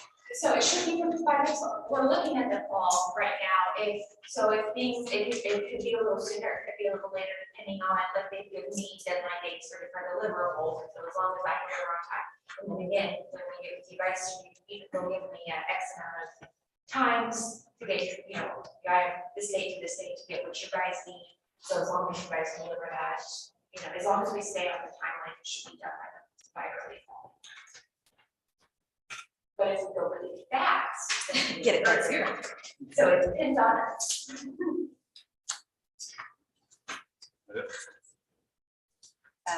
Yeah, I think that's it. I do know that from the conversation, I think Stephanie had watched part of the meeting last week. And you had said you researched a little bit on some of the policies that we as a commission need to be looking at. And so you sent it to me. I have not looked at them yet, but I saw there was 5 or 6. So And then some- I even went out to the HR listserv and asked for copies of their policies that would refer to the items, and I got some of this. So, I mean, I can help you with some of those later. I just started working through this, and then I remembered your email, and then I realized what you were meaning when I read through this. So I think she might be able to help us some in finding policies that will assist in this, the things that are the things that we're supposed to be fixing. So. So speaking on policy, one of the things we need to make sure of is our purchasing and our selling policies. Is on, if we're purchasing anything, is it $300? Anything over $300 needs approval. If we're selling anything, it needs approval, period. I don't care if it's $1 or $10,000. If you're selling anything that belongs to the county, it needs to come here for approval. So, and if there's any questions that you ever have on a policy, please reach out, find out what the policy is, either through HR or call a commissioner or whatever you need to do. Make sure we do that beforehand. You have a question. Jeff talked a little bit about the county option. Is there an intention to have one of those soon? Because I have a large number of items sold and space is not existent. So I didn't know, I mean, I know we've discussed the need to sell it, but I don't know if there's like an actual action plan to get that. Is there a way maybe request for each of the departments if they have items? I would say that, yeah, we probably ought to get together with everybody. So, yeah, I know we have 2 generators, which is the one that come out of the health department, the one that's in the jail. Of course, the one that's in the jail will be a little different because it's gonna have to have somebody come pull it out of there. So that'll be part of it. Some of that may go on Purple Wave. I don't know how you do. If we have enough stuff, we can do an auction. Otherwise, we're gonna go. Well, could it be that if each of them were to look through departments, if there's stuff they want to get rid of, if they can submit it maybe to Rhonda and then she can just give us. Make a list, yeah. Make a list and submit it. and Find then out first if when some it's all- other department can use. That's the first thing is that, yeah, we talked about that with the stuff that come out of Terry's office. If any office can use that, take it. If it's not usable, then we'll get rid of it. But on that extent, we could put that on our website, just put surplus stuff and put a sealed bid or however we want to do it. And get rid of it that way as far as that goes. So do you want to And have, employees can be in on sealed bids and everything, so. So do you want to have a deadline for them and elected officials to submit anything that they would like to get rid of to Rhonda, and then we'll have like a listing of everything and determine where to go? Well, a couple of weeks, give everybody enough time. So let's just make it by July 15th. Do you have a question? Yeah, I have a suggestion, Jay. I'd use the purple wave for the Big eye. gravel roads. It's called gravel roads. And I found that gravel roads handle a lot more of the calls towards the end of the. So are you talking like big ticket items, or are you talking even like desks? Anything, gravel roads does desks, everything, Yeah. also just like purple wave. They just handle more of the calls that the department heads would be answering when the sales are starting to come up. I have people from all over the United States reaching out to you. Whatever time's convenient for them, which we're on a different time zone, those sometimes those calls come in frequently. Right. So just a heads up on if you want to go look at the different ones that do offer selling the stuff. And they did pretty good with our sale that we had over there. And it's just another option. I mean, the thing is, whatever we do, we gotta try to get the most amount of money back that we can get back to the taxpayers, because that helps everybody. When it comes to raises time and everything else, that all comes into their first, What was the date you said? July 15th. Can we send an email to the elected officials also to everybody? And then they can just submit. Which will be here for a meeting that day. So what did we decide at the meeting? We're gonna have a meeting this week on Thursday. Yes. And then are you gonna have to have a meeting? Thursday at 1, and you're going live on the agenda for Tuesday. Because you two be here on Tuesday, right? I won't be here, so I'll be in Texas. I'll be that well, I'll be going back. We'll call Yeah. Go ahead. Just be on I'm sure. on call. Yeah. Well, he'll I'm be sure my driving. phone won't work. I told him he should let his wife drive and then he could be on Zoom. Jay, we probably want to put that Ham's addendum on Thursday afternoon. So we're gonna talk about that Thursday, Jeff. Okay. So I know there's some different language in there. Pat and I both noticed it, and that's why I wanted to look at it, see if that makes sense on what they're saying. So do you have any questions for us? Going back to, you said about all the policies. Is there any way, because I know there's several new people, I have no idea what policies are out there in the department. Anyway, we can, maybe like a manual or something, that has all that stuff.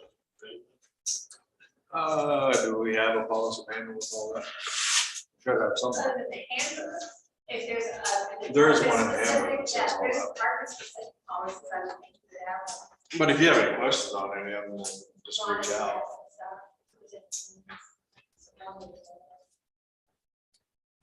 I mean, I guess the big thing that when we're talking about some of the policies, it's talking about buying and selling, here's what we gotta remember. As a supervisor, you're not entitled to spend over $300 or sell anything that belongs to the county. You're a supervisor that should have a decision that needs to go, but you need to go through the commission to sell it or buy it. So that's the policy that, we've been talking about that for months, so that's one of the first things we talked about it when we came in, was we're gonna have a policy in place that we buy stuff. We're gonna support local businesses if we can, we'll give them a little leeway. And we'll do that same thing on when we're selling stuff. Does the county have any sort of like a general operations manual that is county-wide in regards to any policies like that? No, we don't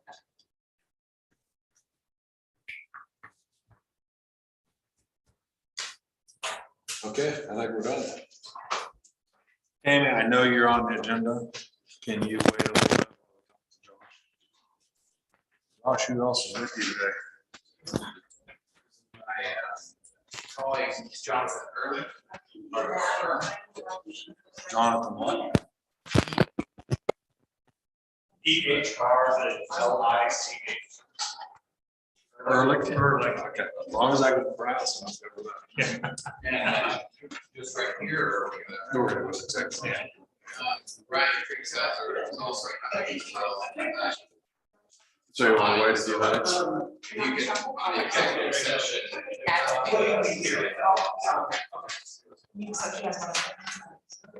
How long you want? 20 minutes, 30 minutes, 20? Ryan, I'll call you. We're gonna be a while with some other stuff, so. All right. All right. I had a question too on that, so do I point that works and stuff like that? No, I mean, you're doing a bit already. Yeah. All right. Yeah. You guys already. Yeah, There's some of that stuff you can't. Yeah, some of the stuff is purpose. So I just want to. I make a motion to go into executive session under following exception to the Kansas Open Meetings Act pursuant to the non-elected personnel matter exception to discuss personnel matters related to non-elected personnel to protect the rights of privacy of individuals involved for 20 minutes. Say to 11:25 with Joshua Nye present, Jonathan Ehrlich, Pat Walsh County Counselor, and Ryan Krieghauser when he shows up, that he will join us in the executive session. Second. All those in favor say aye. Aye. Aye. All opposed, same sign. Motion carries. Go to the dungeon, guys.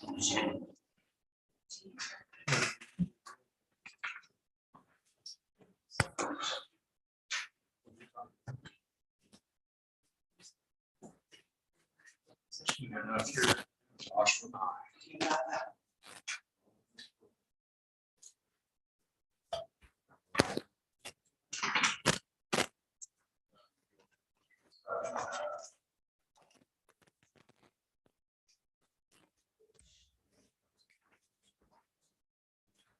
You coming back? I'm coming, just slow. Previous Hauser, so I'll give you a card. And then, Rhonda, I got a new computer, so I don't have to buy my password anymore, you know how I can find that. It's capital S, Sunny, capital I is capital D, bomb. Sunny is the bomb. Yeah, SC, D, capital D, capital D, I believe they're all capitals. okay, and then, Sunny is SO. That's a big one.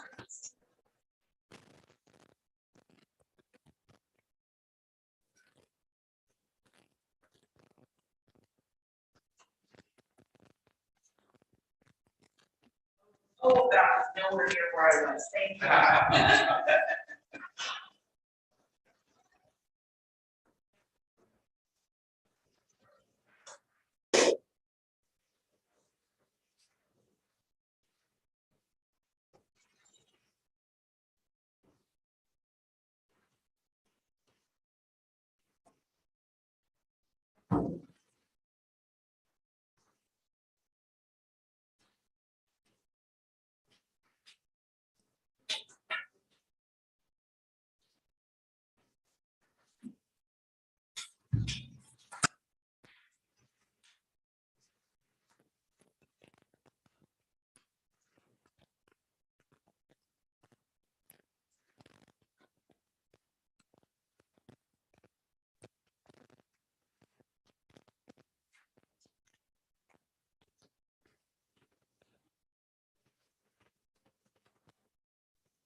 20 minutes, so it's all 25.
Yes, sorry.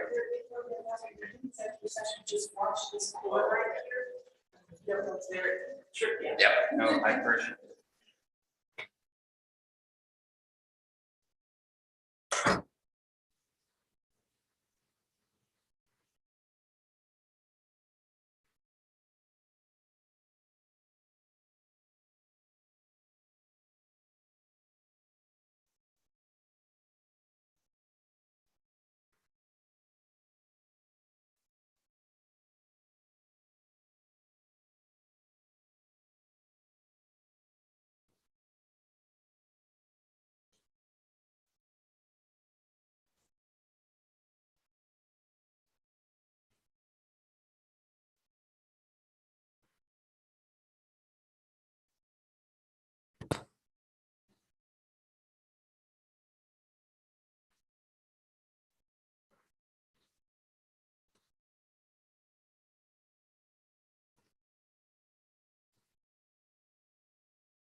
Well, my daughter got that corner.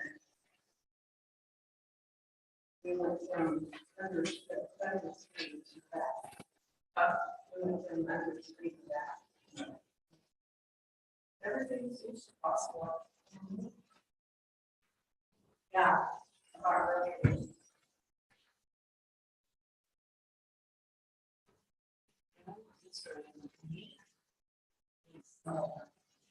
Amber.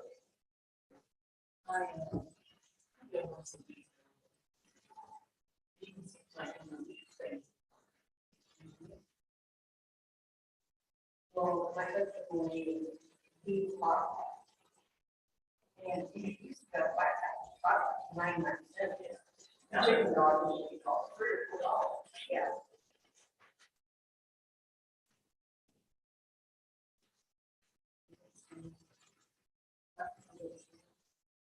They haven't yet. 11:25.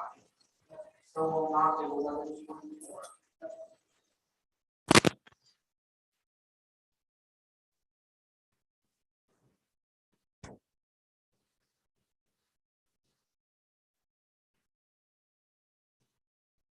I wish it was this temperature. This temperature.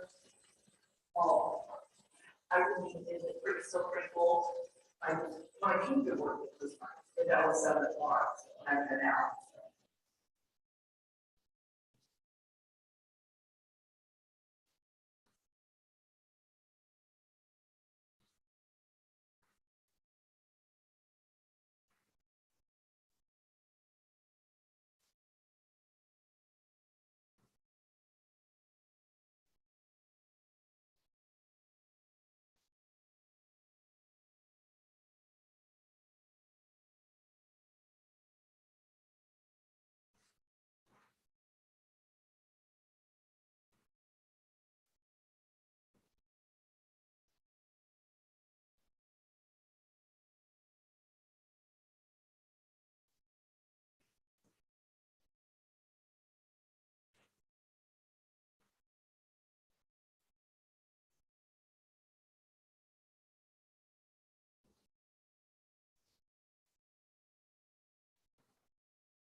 There's mine. 1 minute.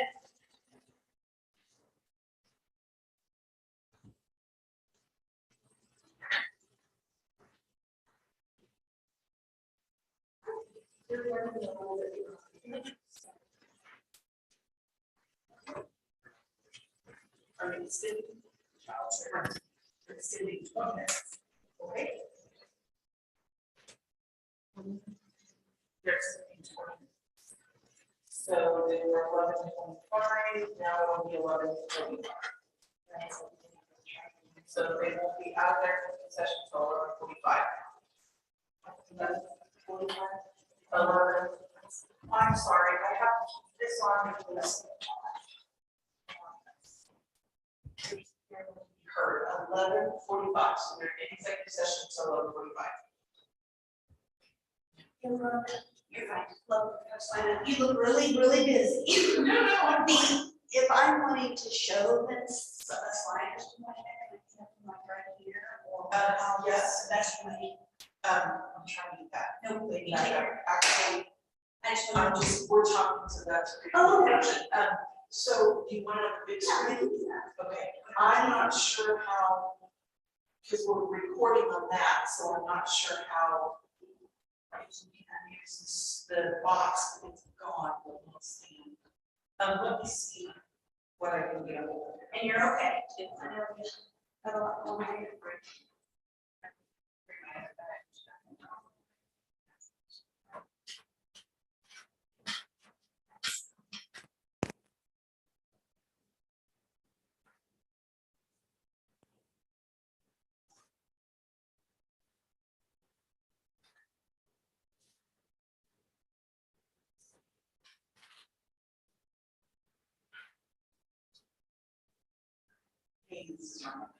Would you see if I can turn down?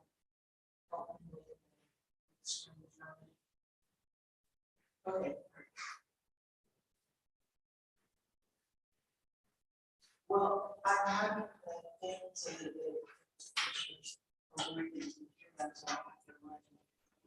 the sound machine while they're in executive session, but Yeah, great, thanks.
Sure. So can you do it on this without using that? Okay. The tower. So their computer. Everyone does their own computer or I send it to, yeah, I can send it to where. Okay, over here. I send it to her. Okay. If you're here, I listen to it. I can't open my tower email down here. I do it on my phone. You said you had your own, that's probably easier. Yeah. It will say, if you don't mention, I can Appreciate read my it. dongle, so. Or I call it dongle. Okay, so this is the back. So.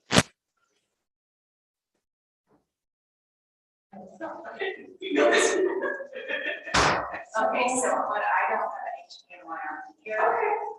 And that was what you get, and you Save it to a thumb drive. And then we'll just do it that way. That'll be able to get it on. I know, well, I don't know what fonts. I'll just look up.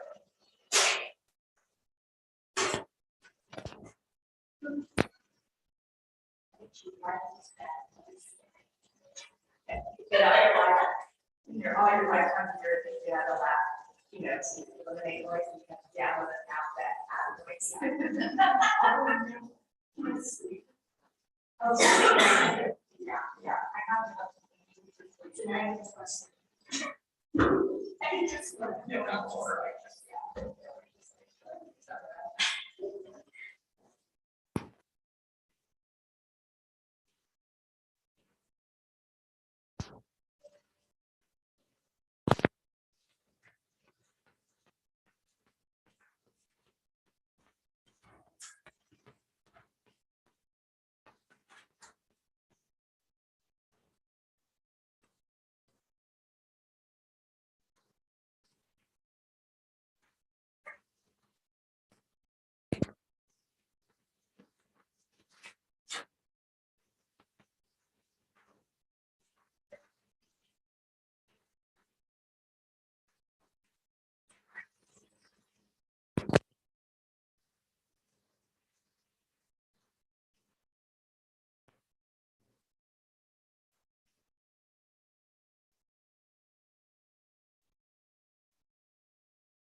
For each week. You were born. Yes.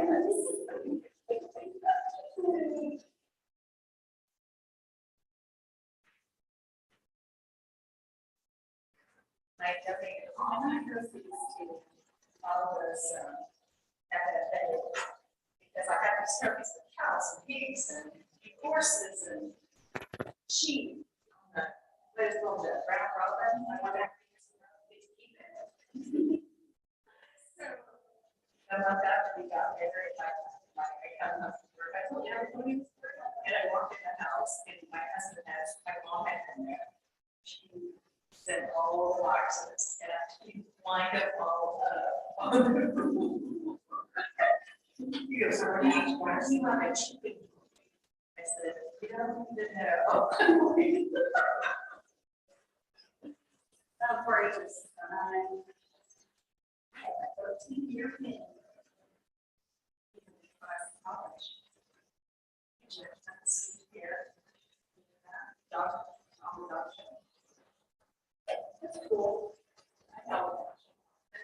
was from the fellowship, which is what I was trying to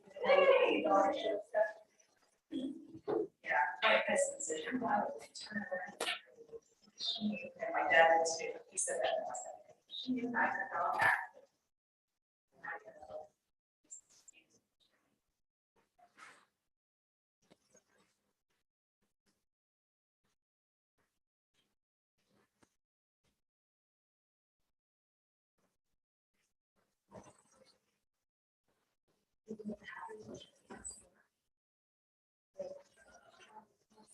Actually, But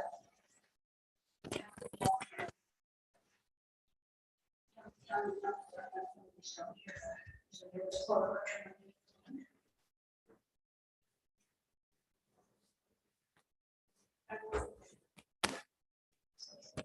thank you. I did a lot, I traveled around Kansas, and did a lot of stuff for the Department of Education, and of course, it's always open, so. I was a counselor, a babysitter, and work with teens. so it's fun, she said.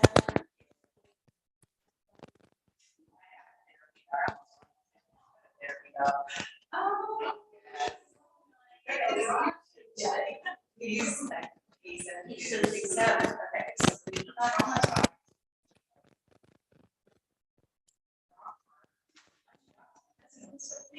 There's 3 great things, a pit bull, and a little tiny little thing. And that little tiny little thing was holding its own, you know, that's a black couple.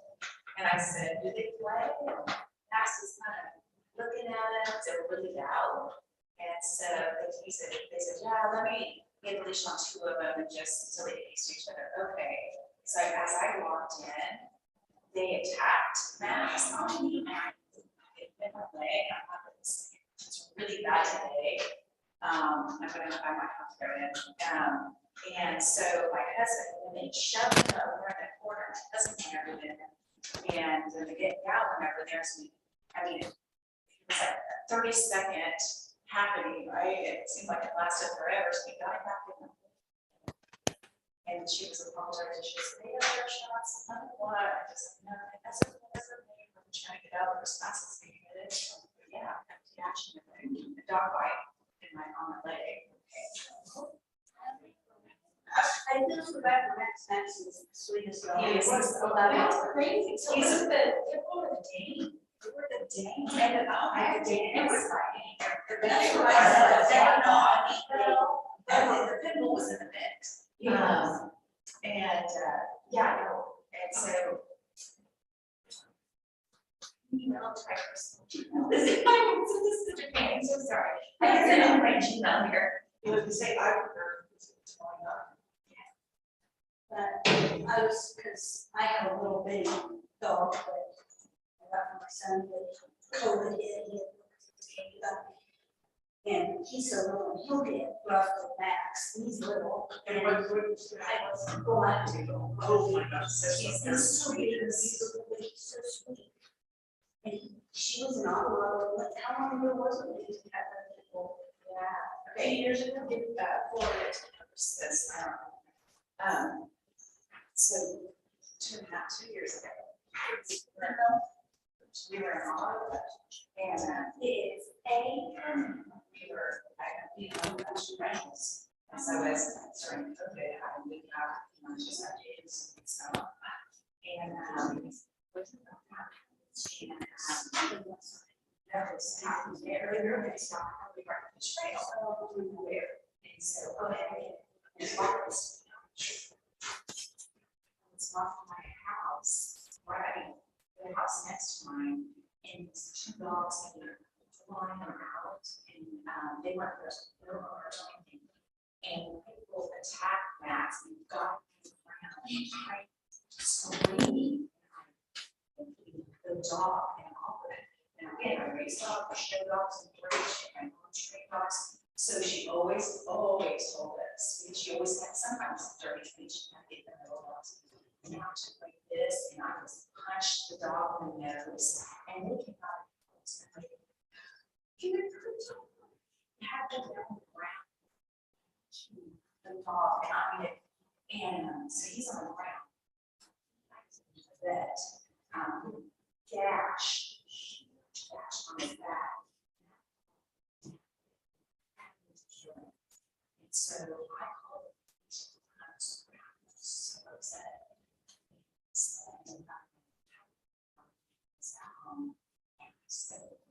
said, we don't have to live 15 years and we're in education.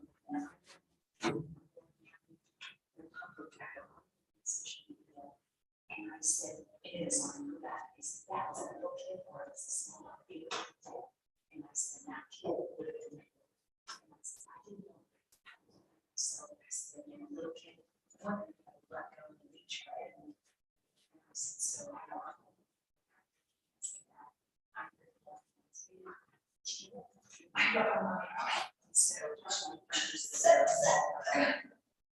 And so I was Max, like, they say we think about it, so she messaged me, I told her the story, I said, they do that.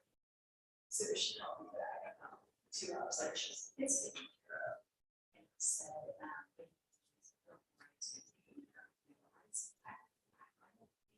we said, we must have been able to grow it, but, I said, one more piece.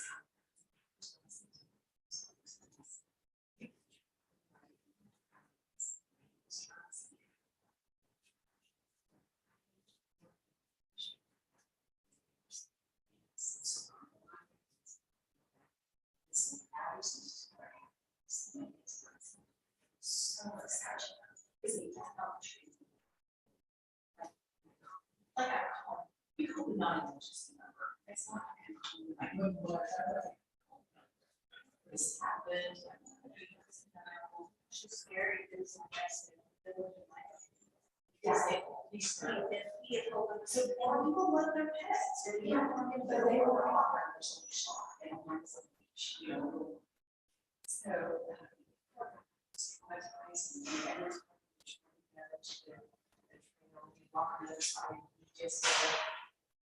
So now, I've been traveling around making some summer academies, and so I took him to Manhattan.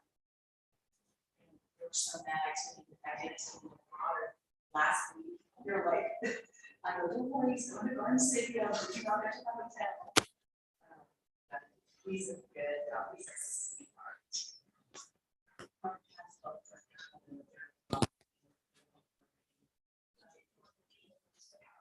The outcomes are great. And she loved him.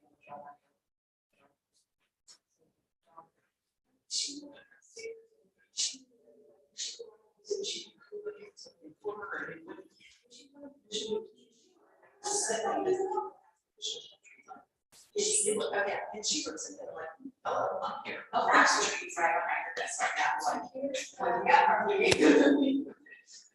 Yeah. This is an extra to you, or bring your, it doesn't matter what you put, just back in your background, that's fine.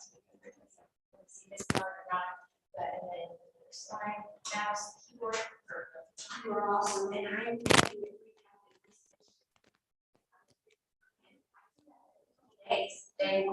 Yes, I do that Thursday, and then I'm gonna go to three Saturdays, like, I don't know, listen to you guys. Oh, okay. They won't, they didn't go, that's right. First I had lost the stitch, and then I had to go back, then I got the infection. And then I had to go back, because we had to repack all of it, and this is all that, so now I can only go.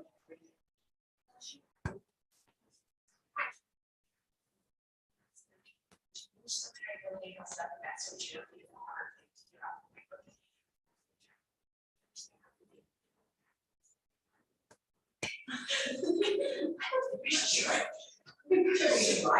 I know, they were looking for you. But this is not, no. So when I pull that off of it, just exit here. Okay, and then it'll take you right back to my. Yeah, I didn't take it yet, so it's up. Okay. So as soon as you close this out, it'll be right there. And I just, it is wrong. Yep. Thank you. I do appreciate it. What's that? No, I appreciate you. But because I am gonna go help Sherry and guys are So, but if you do need me, I can't stay by. Stay out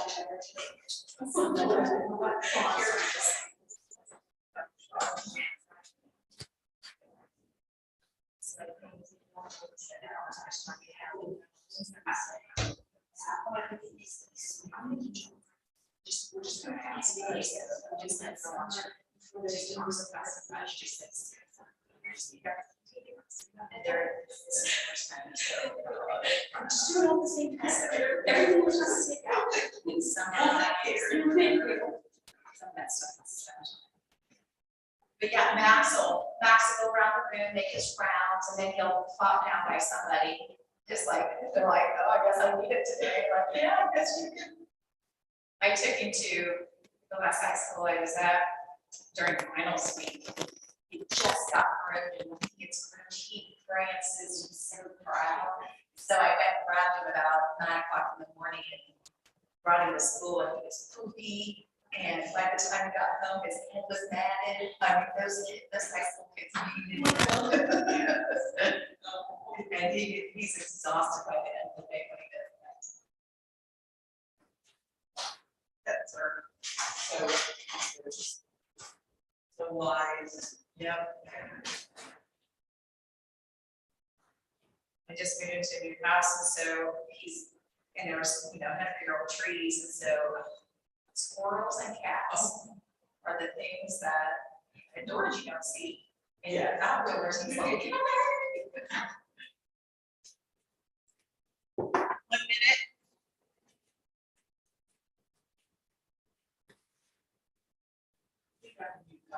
Last year and showed me 2 of them. She's sweetest little girl, wonderful little girl, but when I get home from work, she just comes up and knits my skirt, like, I don't really have lost clothes in this time. And like my blouse, my husband said, she's just happy to see you. And I said, we need to learn a new way to express that, because this is not working for me. Maybe we could introduce the 2 of our puppies together. And I said, yeah, kind of, didn't want. But it's like, you come from work, you want to change your clothes, you gotta start there. She's telling you to change your clothes. Yeah. I said, you don't wear clothes anymore. Right, I don't wear it. Yes, it's mom. Yeah, my son, I just babysat his for a week, and it's an Aussie doodle, a little baby one. And it's time, so it writes your calves, like, she doesn't do that, but she it just started where she wants love. And especially when she's in trouble all the time. And she's a big old woman, and she eats everything. Well, this puppy, his puppy, oh, so lovely, but has to be Anya, calls up, puts his head here and just lays down. And it's so calm at times, but then it's when it has the puppy in it, he's always around her, like, he's a little herder, so he's not gonna be very big because he's a mini. And I said, I take videos of his butt because he has a nub little tail and it's an Aussie. And then he doesn't shed, he's trying to move away. It's the cutest thing. It is, I mean, no matter what he's doing, eating or just standing there, and I'm like, oh, it just makes you happy. It just makes you happy. Yes. I have a lab, and she's almost 8. And she chewed on her leg, on her neck, and then mommy will get to where it's like, okay, it's on. And then she just grabbed her around the neck, and then before she even plants down, she's screaming. And so mommy's looking at me like, I haven't done it yet, but I'm thinking about it. That's how Matt, our old people plays with them. They rub house on the neck and stuff. They were at the park, and so the little one runs and just nips. And so, and Max just kind of taking it, and then when Max goes after him, the puppy that I took video, plays dead, he flops down, and then he'll jump up to look to see where Max is, he plays dead, and I took a bit, I should put out TikTok or something, it was hilarious, like, are you still looking? Oh, he's coming. My husband, they're not supposed to park. And so they'll take the staff and, swipe out. Well, then she thinks it's funny. Sure, but he put electric fence up, and she's hit the electric fence a couple times, and it doesn't really seem to favor, but she's staying out of it right now. Yeah. They put the electric fence up. It's not right at all, yeah, but it doesn't hurt. They have the apps now though, they have, because I have a caller for him, but it beeps, it doesn't shop. And they have an app to where, it has a little collar like that, and then you just set the perimeter. So it's 25, 30, 40, 100 yards, whatever you want. And so as they're getting closer to getting away from you, farther away from you, however you set it, it beeps. So I think I'm gonna invest in that. Yeah, I'm sure that would get me work with her. He doesn't like, but he knows the beeps. I've never had that. And she reminds me of my great nephew, and they will look at you and still do what they want. Yeah, you know, he's a pretty good puppy. He just had birthdays turned 3 last week. You've had yours for a while, haven't you? Well, December last, 20, 20. So yeah, she'll be 2 in October. She should be getting her. What kind is yours? She's a Wasapu. And we had a Wasapu before her, and she was a diva. And I said that was all my fault. I need a dog. How big is she? Like, because my cat was up to do, she's for Maltese, but he's evil and he's hilarious. He's just fun with that. He just has a personality that is great. He's, I love him. And I Molly's a couch potato, the lab, she's a couch potato. And my mom, when she was like, when we first got her, she came up and she had her body trained at 4 days. And this one, it's, we've had her 12, or no, 4 months, and she's still not completely body trained. The bell training works the best. The what? Did you bell training on the door? Did they knock their nose on the door with the bell? Molly just whines. I She did. wants to go out. And Billy's getting a little bit better. And Billy, that was the name when my stepson got her. And I have a niece named Bailey, so it's kind of funny. But but whatever crosses your mind, it does, it happens. The bell training works, but the first time I did it with Max, he was trained within a day or two. It's easy because I know. there, yeah, that they don't train her. Neither one of us can, my husband and I can't, her both sides. We have to get it. We got our friends that are pretty good. And she'd probably eat it. I mean, I don't know where it brought her from. It was so easy. I don't know, is it just excitement? She's just so excited. She's just so excited to see. Yeah, and we went to a donkey school. We dropped out. You still drop out right there. You know, it was only at the end, and one time we went, she got her sick, and the other dogs upset her, and it was like, okay, this just isn't going for us. And then you see people say, well, spray with water, and like, no, that's just, we tried, and then they told me to time out, and I said, listen, I raised a child, and if I would have put her to time out, when she was like, she'd still be sleeping that morning, because she was happier with the water around, so you may get it, I mean, I work for this golf tournament. No, I'm sure she'll grow out of it, but like I said, other than that, she's just the sweetest little, I mean, and funny, and plays with toys, and it's just, you know, good company. Oh, she was taking off all the.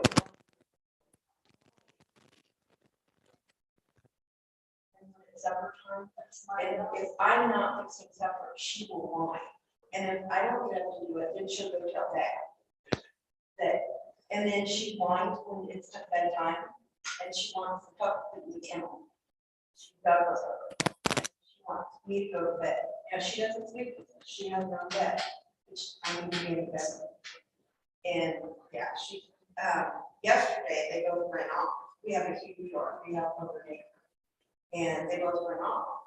And they were in front, which we have a busy street, and so I put both of them in the outdoor kennel.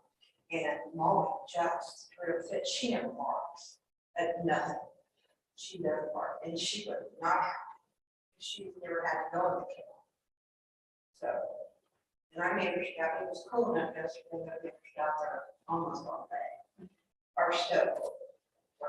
So we had one in the basement to drive it up, and we have to go work on it, so.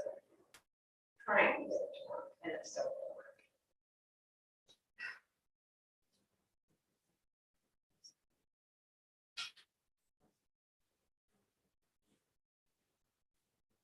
What is the time frame, just to talk to them normally?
One minute.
Okay.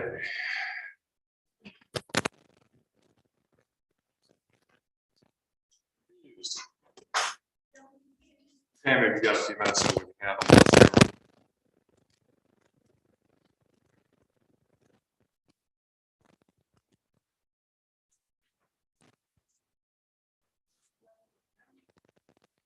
I'm sure you can handle all this after that big old Oh, meeting yeah. in Oh, there. yeah.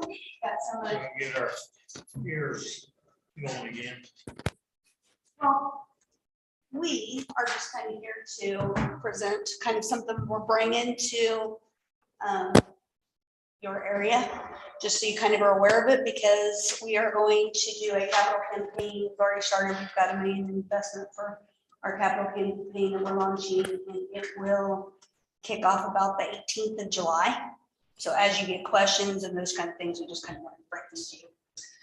So I'm Melissa Powelson. Some of you may know, my family started the Farm Incorporated, which is right by Miller Elevator, behind Miller Elevator. My grandma and grandpa ran a foster facility that ended up becoming TFI Family Services. And so I grew up with 23 foster kids down the road and went to Northern Heights High School, and was about 15 minutes from Osage County, actually only a mile from Osage County Right. line. But the property that we'll talk about, our phase one, is on Porter's property right across from where you get on the interstate. So right when you exit the interstate, the property that's right there is where the center will be located. I graduated with my degree in psychology from Florida State, but then took a job in finance to make more money by Kansas City. And then in 2010, I lost my husband to suicide. So that streamed into me developing Vibe, which is part of the center and our technology component. And then met up and intersected with the Kansas Department of Education. And with that, they introduced me to this young lady, which I'll, young, see, I said young. And I'll let her introduce herself. I'm Jody Grover, and I've been in education for 30 years, sorry, I am young. I still work in education. Millis and I have been working on this project for 6-7 years on different things with the technology. So my expertise is in the classroom, curriculum. I've been a counselor, an administrator, and so I reinforce a lot of the assessment value to finding out when we talk about the mental health, social emotional, and some of those items that our communities struggle with and our kids struggle with. And as you'll see, the wraparound services that the Youth Center will provide is a great place for us to address some of these issues outside of the school building. So that's where I come into play. And We did partner with a grant with your school district and Brad Marcotte and all of those with some community components, and Crosswinds is involved in that. We are not a mental health facility, but we collaborate with them. So some of the things that we have out there as far as our ecotherapy will be able to be a hub station for, as we know, Crosswinds goes all over creation. There's pieces, especially with all the amazing stuff they're doing right now, that she has brought to the table that they still will not be able to provide as far as that eco piece. So they will be able to use the facility for those pieces. So we do cross-sector collaborate with everything you have. 4-H, all of those pieces and components can use us as a whole. So we'll go ahead and get through this. Go ahead to the next. Kind of explain that, bringing it back. So the phase 2 facility is the farm incorporated, still located there. That will be a therapeutic center. So go ahead from there. One more. You all know what these are. No need to point these out. They've gotten a little bit more shaky through COVID, but Jody, do you want to go through some of the trends you're seeing? Yeah, some of the items we're seeing in education were there prior to COVID, but now with COVID and the research shows when working with suicide prevention and with the mental health is that the longevity of our traumatic stress, traumatic events that have happened in COVID, youth to adults is going to be, longer than a 15-year span that it can have on some of our kids. If you think about it, some of our preschoolers and then the kindergartners now, first graders, they didn't have a structured preschool, they didn't have a normal kindergarten day, and now it's first graders. And if you look across Kansas and you look at some more outgoing, that's not the right word, outward behaviors in our classroom. First graders really are struggling. So if you have little kids, think of a first grader that hasn't had really any structured atmosphere. So what they're predicting with a lot of this is a 15-year haul for youth and adults. So again, we've had a lot of this in the past. One thing with rural, we look at farmers. We talked to partnered with a place outside of Wichita that really focuses on farmers as well and has connections across the world. And so some of these statistics are just things that are out there. And then, of course, with our, anytime that our kids are looking at suicidal ideations or even homicidal ideations, we have that in Kansas this year. We want to make sure that we are providing a resource for our schools and our communities in the event that our kids just need some more of that support and wraparound components. So just some statistics for you.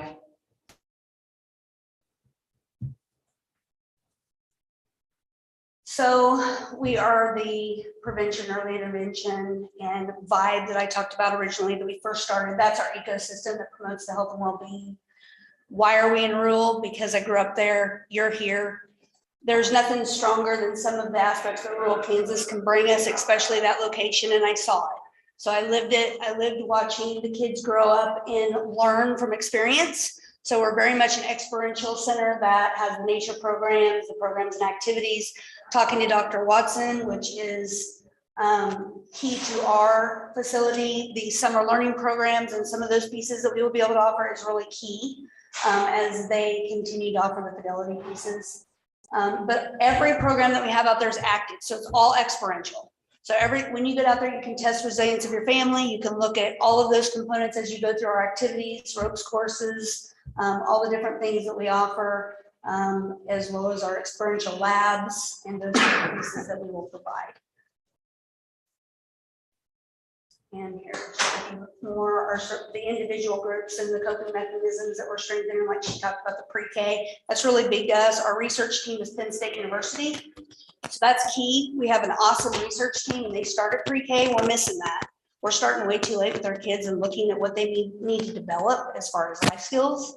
And so we start with that pre-K and work alongside families and the communities to help develop those skills. And one of the things that we know that we're missing years ago is involved in a grant. We wrote a grant with a child one time.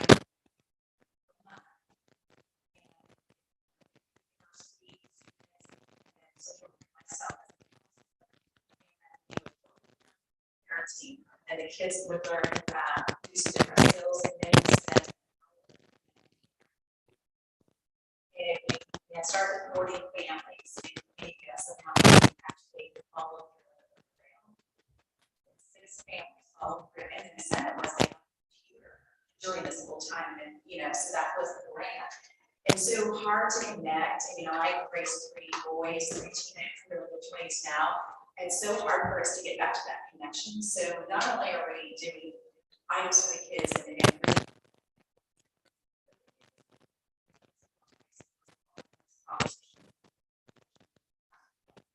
that's that where the rural area is, we unplugged, we can do the campfires, we can do treats. Would it be nice to go out there and just be able to talk about things and not be on the computer and do strategic planning, those type of things. So it's not just for education. Just a quick look on it. So these are some of the things along with play therapy, we'll get through it fast, connection and experience, social and emotional learning skills, evidence-based prevention, support programs, those pieces.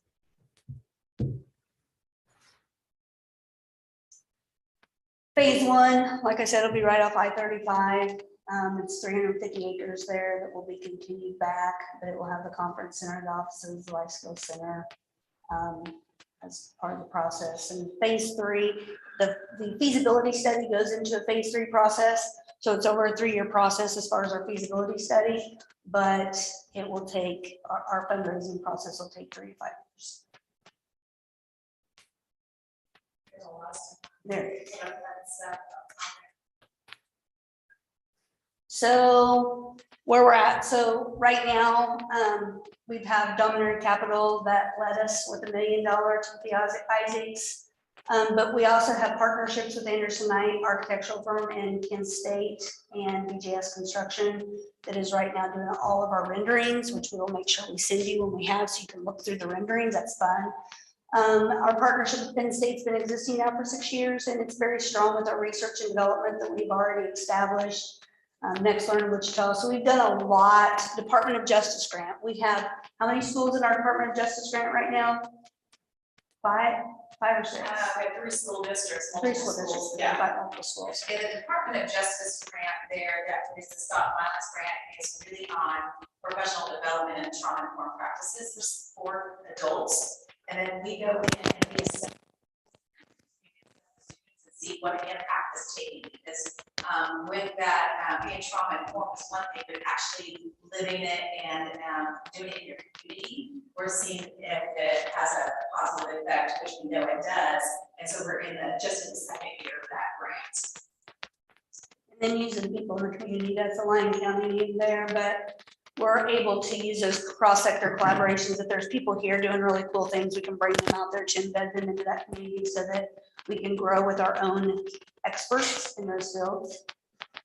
Go ahead. And then we are getting ready to launch our campaign coming here pretty soon, July 18th, I think.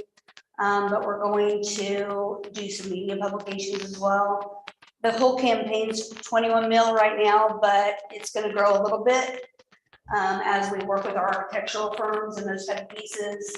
And then we're planning on breaking ground in July 2023. But as we do these media relations, you may have some questions and support. That's where we want you to feel free to be able to reach out to us through email or ask questions.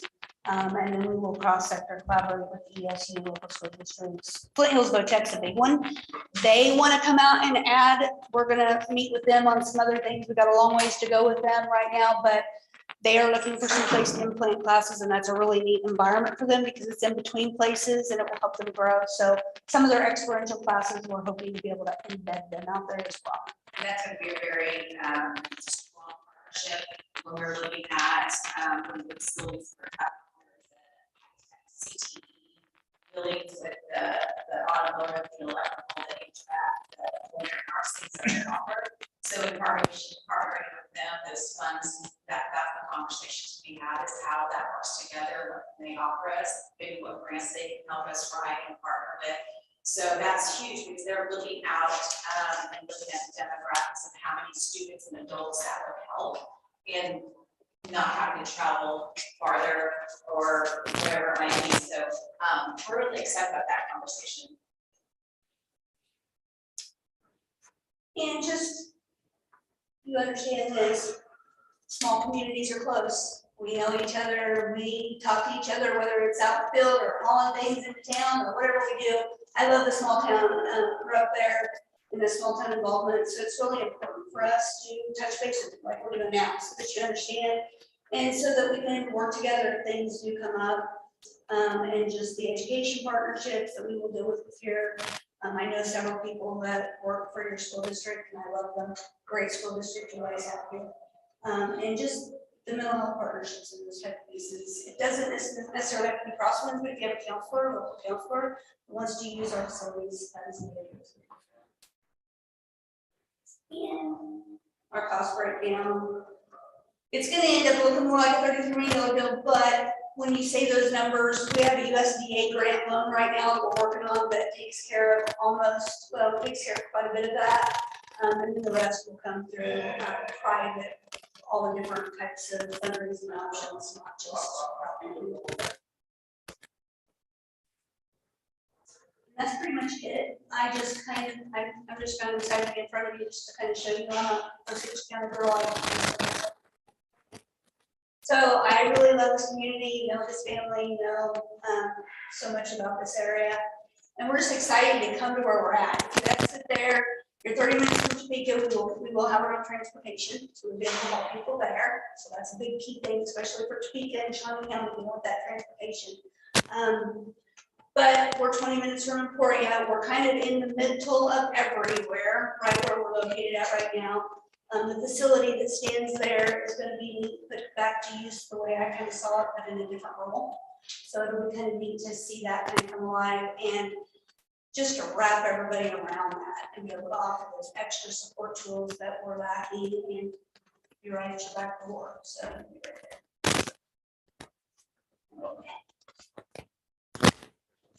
no questions?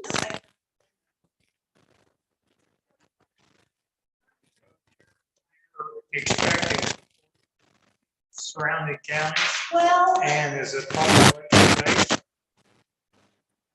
Surrounding counties, we're not that we won't go outside of that, but our 9 surrounding counties. When you say support, of course we are, because we're wanting everybody to cross-sector collaborate and come out and use the facilities to do X, Y, and Z. But as far as funding, like we will reach out to the school district as we already have. We have a grant. We're going to actually resubmit that grant coming up for 5 for our technology components. So we will do that. We have right now a grant with Morris County. Morris County has our Department of Justice grant. They're one of our school districts in that. So there are those pieces that we will cross-sector or collaborate with. Fundraising, yes, as far as like public, we will let you know what's out there and do the public fundraising as well as those type of opportunities. But your support is more relationship. I'm a huge relationship person. So with what we have and what we develop, the strength in relationships that offer your community and to support it, that's where that comes into play. The other thing is too, as we write grants, we look at the demographics around us, and so especially when we wrote the grant for the school district, we got all the information on the demographics, poverty level, the needs, the rural area. We got everything nailed down, and so that actually enables in that partnership. And that's, you know, if we ask for support letters, say, hey, we're going to offer this to your community, and if you want to write a grant, that kind of support down the line.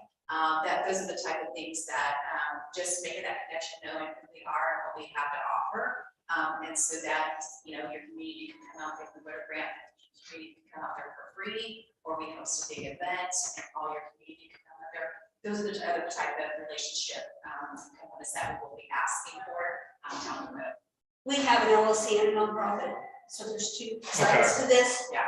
There's an LLC and a nonprofit. And so our nonprofit supports you. So as we apply for grants, you get the facilities and activities for free or for what that grant supports. So if we were to do a compassion fatigue retreat for all your teachers to come out there, we would apply for that grant to get them access to that for free services so they can come enjoy that. And we will continue to work like that because we want to make sure that you have access to the facilities, especially those 9 counties, for little or no cost. So we will continue to grant on the nonprofit side. The LLC sides are tech. And that's really investment funding, big time funding, because it's all technology and technology is a lot of money. So that will go towards that piece of it. And then we'll have like his family out to sing. We have our amphitheater out there. And those types of things, your family out to sing. Sure. We're gonna come sing. We're gonna go sing out there. We'll have, yeah. So anyway. She is the best. You are? Well, hey, I know them very well, so. But we want that because my mom, K-3, Suzanne Darrell Johnson, my mom is K-3 music teacher that's retired. But she now does the church choir and whatnot. We want that. When you look at our amphitheater, it's community focused. So bringing your kids out there, being able to let them explore and do that, that's part of that piece. So we want you to have that for little or no cost, but it's going to take collaboration. Okay. Yes. Okay. Thank you. Thank you. Have a great day. Yeah. Good with that? So Pat, if I make the motion for that, I just, for these guys, and you'll get us a different contract. Yeah, do, our proposal, if I can say publicly. So you want to make it for July 1? Sunday. Since you're going Thursday, I can do the bills Thursday. Yeah, no, we'll do the 30th, so we're not gonna have a meeting on July 1. First meeting won't be till 6th, and that's gonna be a short one, so you won't have to worry about that one. Well, yeah, I'd say we get, start working with the county, probably want to get each of the county department heads and Okay. contact information going on. So we kind of do it towards it. Yeah. I will make a motion that we enter an agreement with the Craighhauser, did I pronounce that right?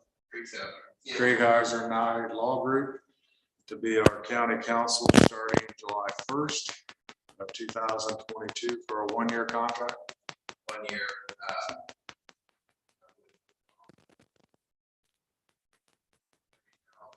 Talks about visual. Let's put your name in there. So Joshua and I, as the appointed official from there, in the amount of $60,000 per year. Aye. All opposed, same sign.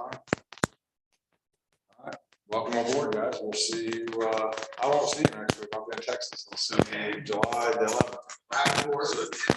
Josh, will you just send in the contract then?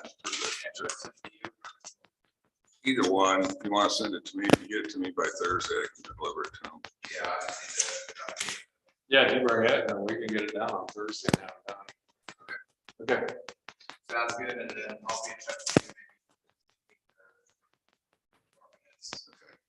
you. Good. You've waited so patiently, come on up. I got an appointment at 2:00, so I said. My back fixed.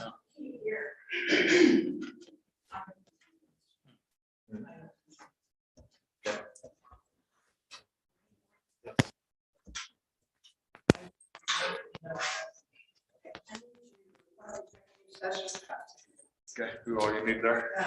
You guys. Okay. So I would make a motion. Thank you, guys. Thank you.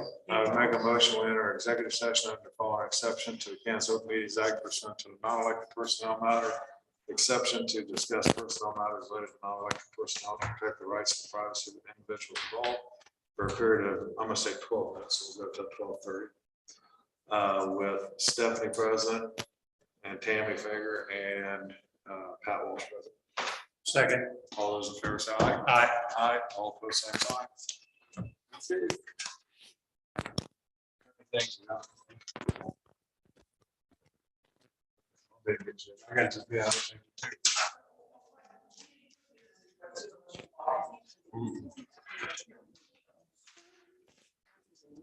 That's what she does.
Are you good? I just stepped up here one around.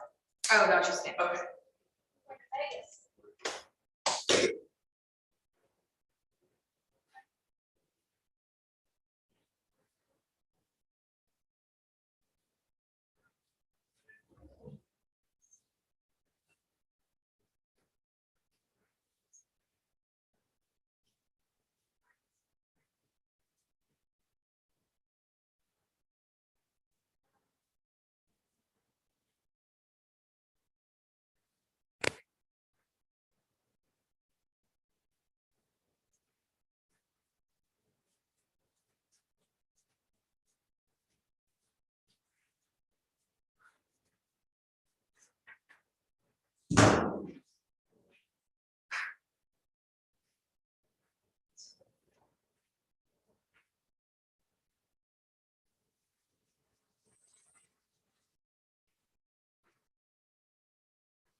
1 minute.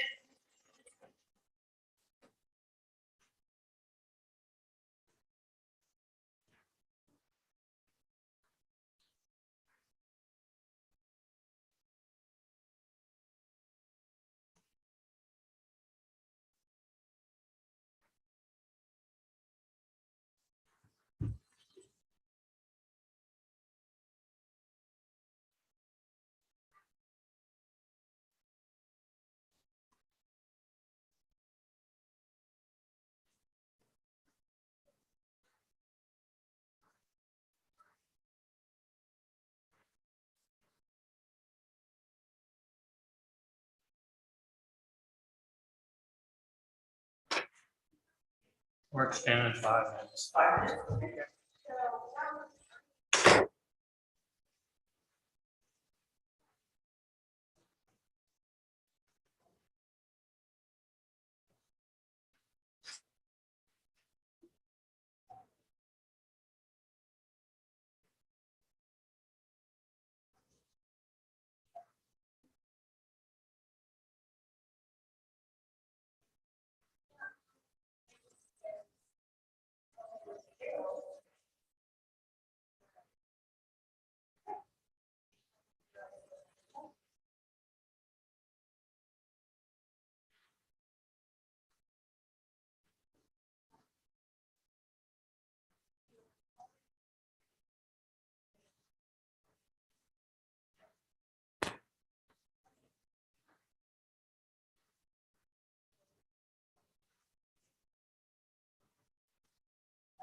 1 minute.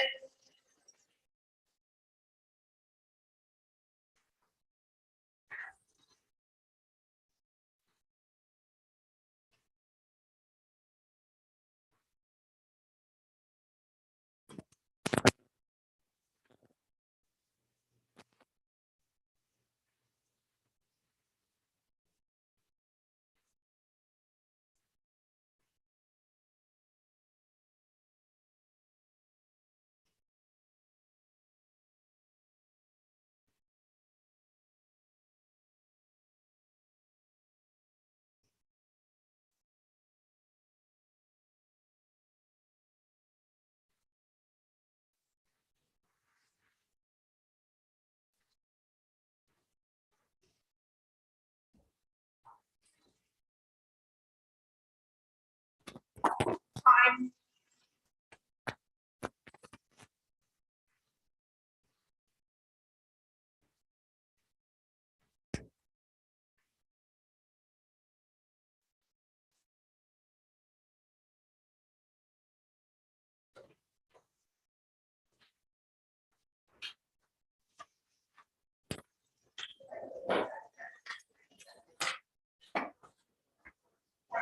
Yeah, right, Okay. yeah. That should go a long way. Yeah, I know. Are we? No, we got a purchase order for her and then stuff.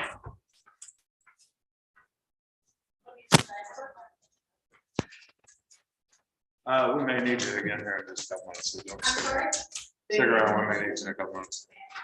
I'd make a motion, we approve purchase order 3715 to employ Electronics for the General Transportation Department for camera and equipment to monitor the vehicles in the parking lot at 60134. Second. All those in favor say aye. Aye, all opposed. Motion carries. That's paid for out of the grant somewhere. Wrong. Well, it's Out of the GPT or whatever. That 80/20. we pay it and then Right. she submits it, we get, so it's just. Reimbursed.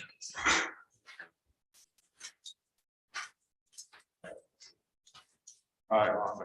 Okay, I want you guys to know I registered you over KFC, I think I sent out an email, but I want to make sure you that your rooms have been taken, booked, whatever you call it. For some reason, I haven't gotten any emails about that conference. I don't know why. Well, I don't.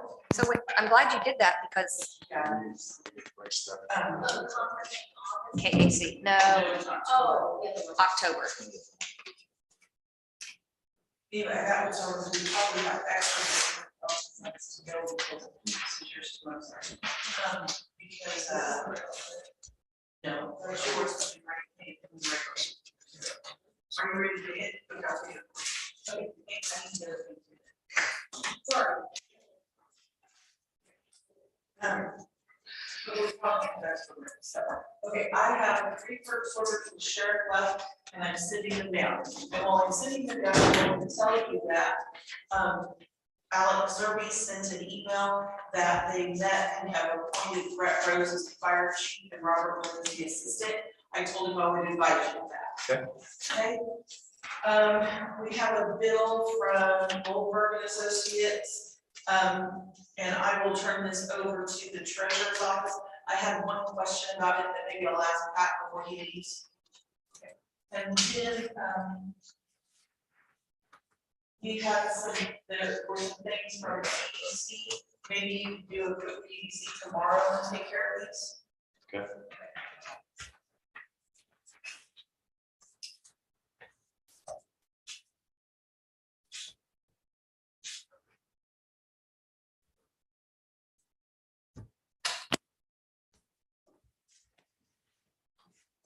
Is that jail or sheriff's office?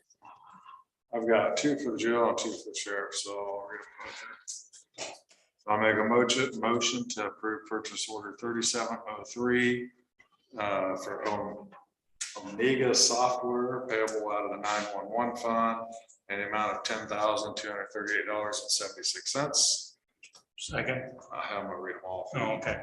Purchase order 3705 also to Omega Software from the Sheriff's Department for the civil process yearly renewal 1320. Second. All those in favor say aye. Aye. Aye. same sign. Then we got for the jail. Omega software, purchase order 3704 for the jail in the amount of $10,260.84. Also to Bob Barker from North Carolina for metal bunk beds and a metal ladder in the amount of $9,912. That's purchase order 3706. Second. All those in favor say aye. Aye. All opposed, same sign. And that other one's been paid for out of the commissary profit and also out of facility soda items.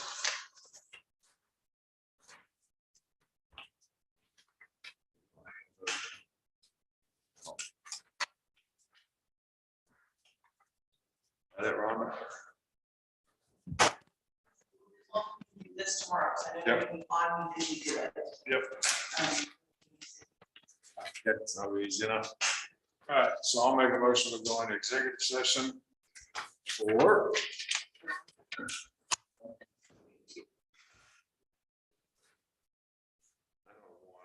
So I'll make a motion to move into executive session under the following exception to the Kansas Open Meetings Act pursuant to non-elected personnel matter exception to discuss personal matters related to non-elected personnel to protect the rights and privacy of the individuals involved. I'll say till 1:00.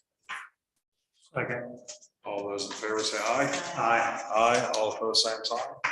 Well, this is with Stephanie and Pat too, by the way. Yeah. I figured you was gonna be.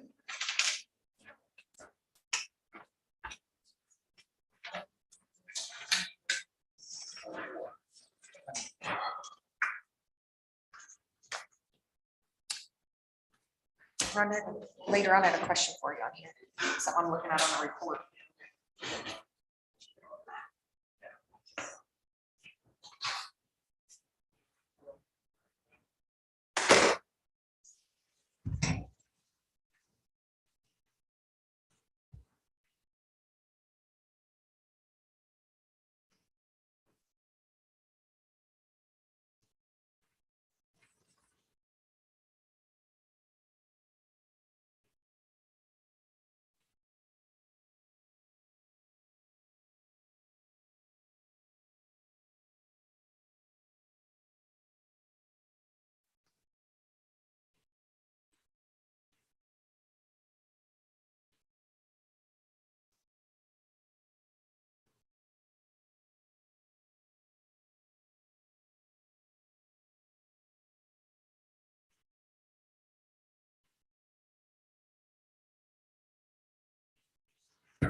Oh, really? Just a good thing.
1 minute.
Time.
1 minute.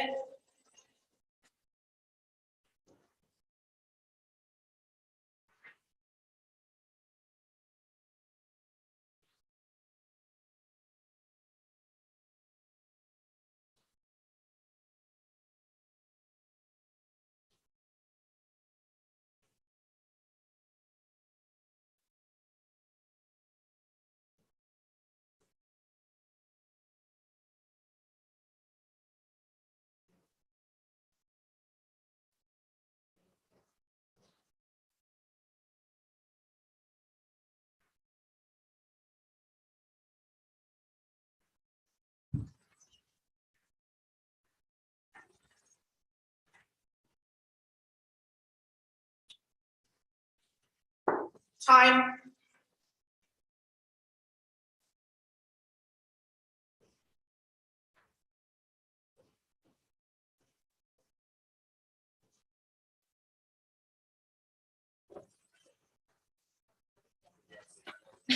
Ask me the same question every time.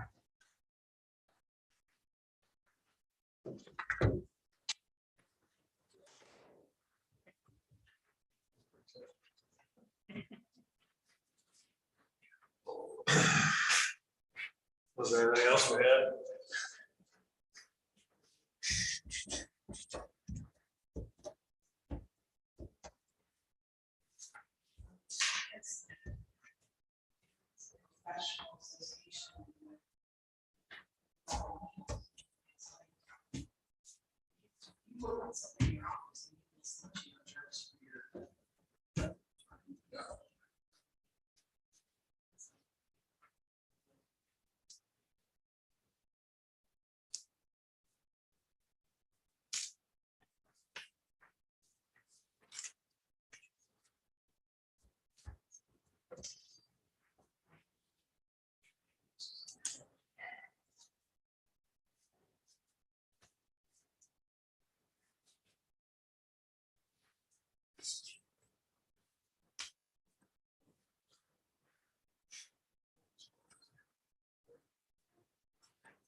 Where'd she go?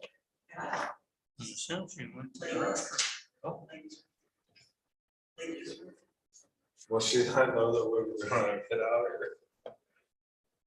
here. So what time do we start tomorrow?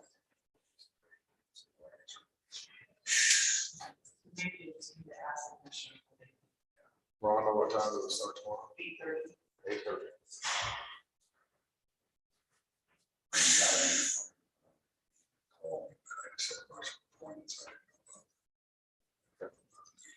Do we have extra batteries for these bikes? No, you can grab some, we've got some upstairs we can use, and then we were talking about getting the ones you plug in, and so I need to get those ordered, just turn off them. Great. Famous words. Are you Have have anything else? Go ahead. I got the notes in 40 minutes. Okay, I'll move that we adjourn. Second. All those in favor say aye. Aye. Aye, all opposed, same sign. Adjourn. Is it something